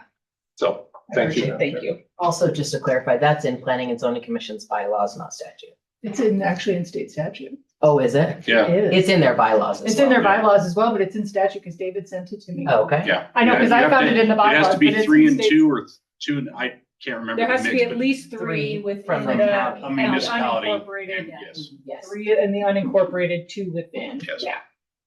Yeah. So my apologies, Pete. That No, was, it's that not. was my, well, No, it was my office that did that, so. So, in light of that, I move that we appoint Maura Henning to the Planning and Zoning Commission for the next term expiring in 2028. 2029, 3-year term, to 2029. expire in 2029. And there are 2 appointments. So you're gonna make one, are you doing one at a time? Yeah, Okay. it's cleaner that way. Motion fails. No, For a second. I move we appoint Diana Kopornik, for the Albany County Planning and Zoning Commission.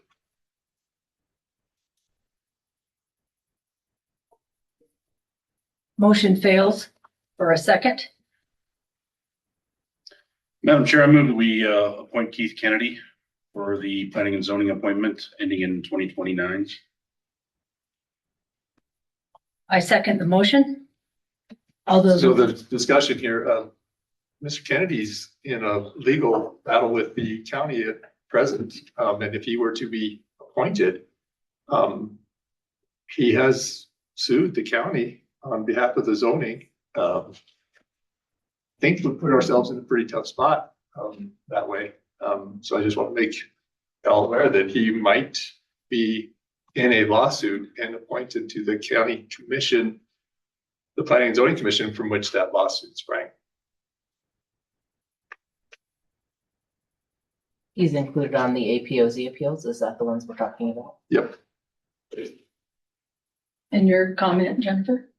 Well, the solution to that would be that he would have to abstain from any decisions on planning and zoning regulations that are incorporated with the APOZ, any changes to that in the existing manner, or anything that's going on with that. And then future changes that would involve the APOZ would have to be a discussion at the time. We don't always exclude people just because they live or hold property in there. They usually just have to disclose it because there are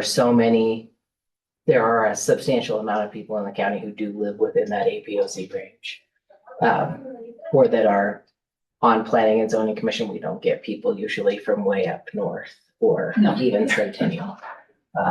So in the past, we have had people who have lived on and owned property on the APOZ, but anything related to the existing regulation or existing lawsuits, you would have to abstain from Until they are resolved. And removed from any executive materials associated, because I'm thinking Mr. Ayers might have to have some conversations in secret, or behind executive session, for that appeal. And I will verify with that, but I don't think any of those discussions are held at the Planning and Zoning Commission level. I think they're held at this level, but I will verify with Matt to make sure that if he were to be appointed and if there were any of those discussions at Planning and Zoning level, he would not be included.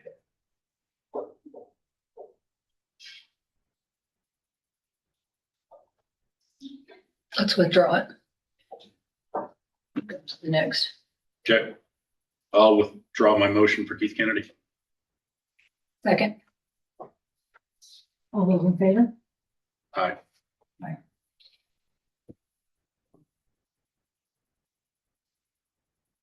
Well, I would,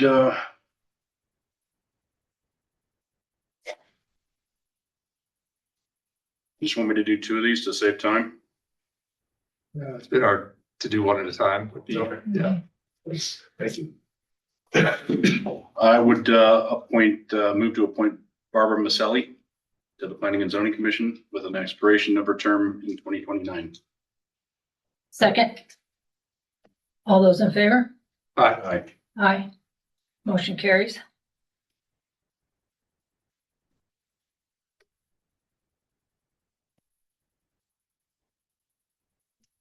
And then my next motion would be Craig O'Brien for appointment to the Planning and Zoning Commission with a term expiring in 2029. I second. All those in favor? Aye. Aye. Aye. Motion carries. Thank you.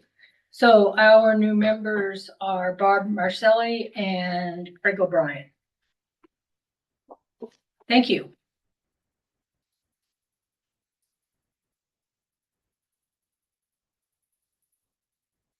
Item 18, executive session pursuant to Wyoming statute 16-4-405A VI.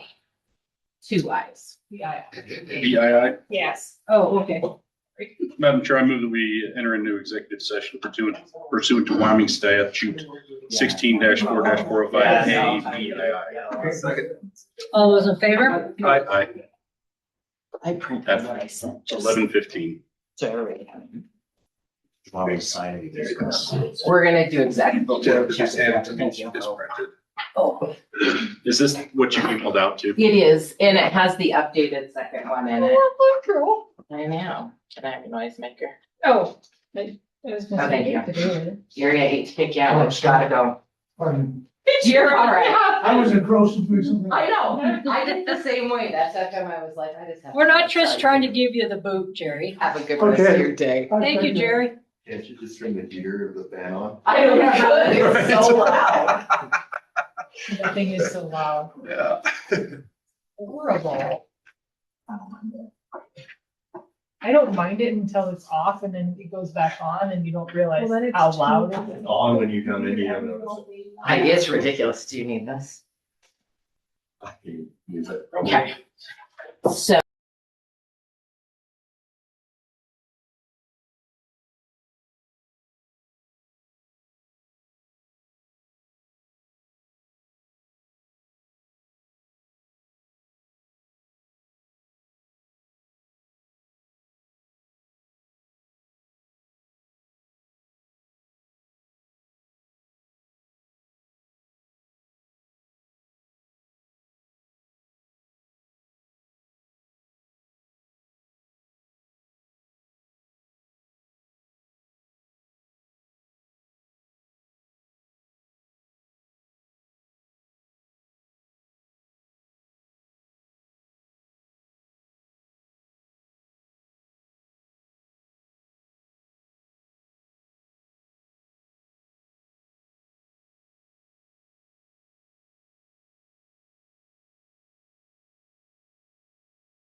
We're returning to regular session at 11:52. Dad, did you make that motion to go into regular? Yeah, he did. Yeah. Yeah, I did. Okay. Item 21, action, No action no taken. action. And yeah, I move or go to item 22. Approve vouchers for December 2025. So moved. second. All those in favor? Aye. Aye, motion carries. Item 23, adjourn. Seeing no further business between the Board of County Commissioners, may I have a motion to adjourn? So moved. Second. All in favor? Aye. Aye. Motion carries. We're adjourned. Thank you.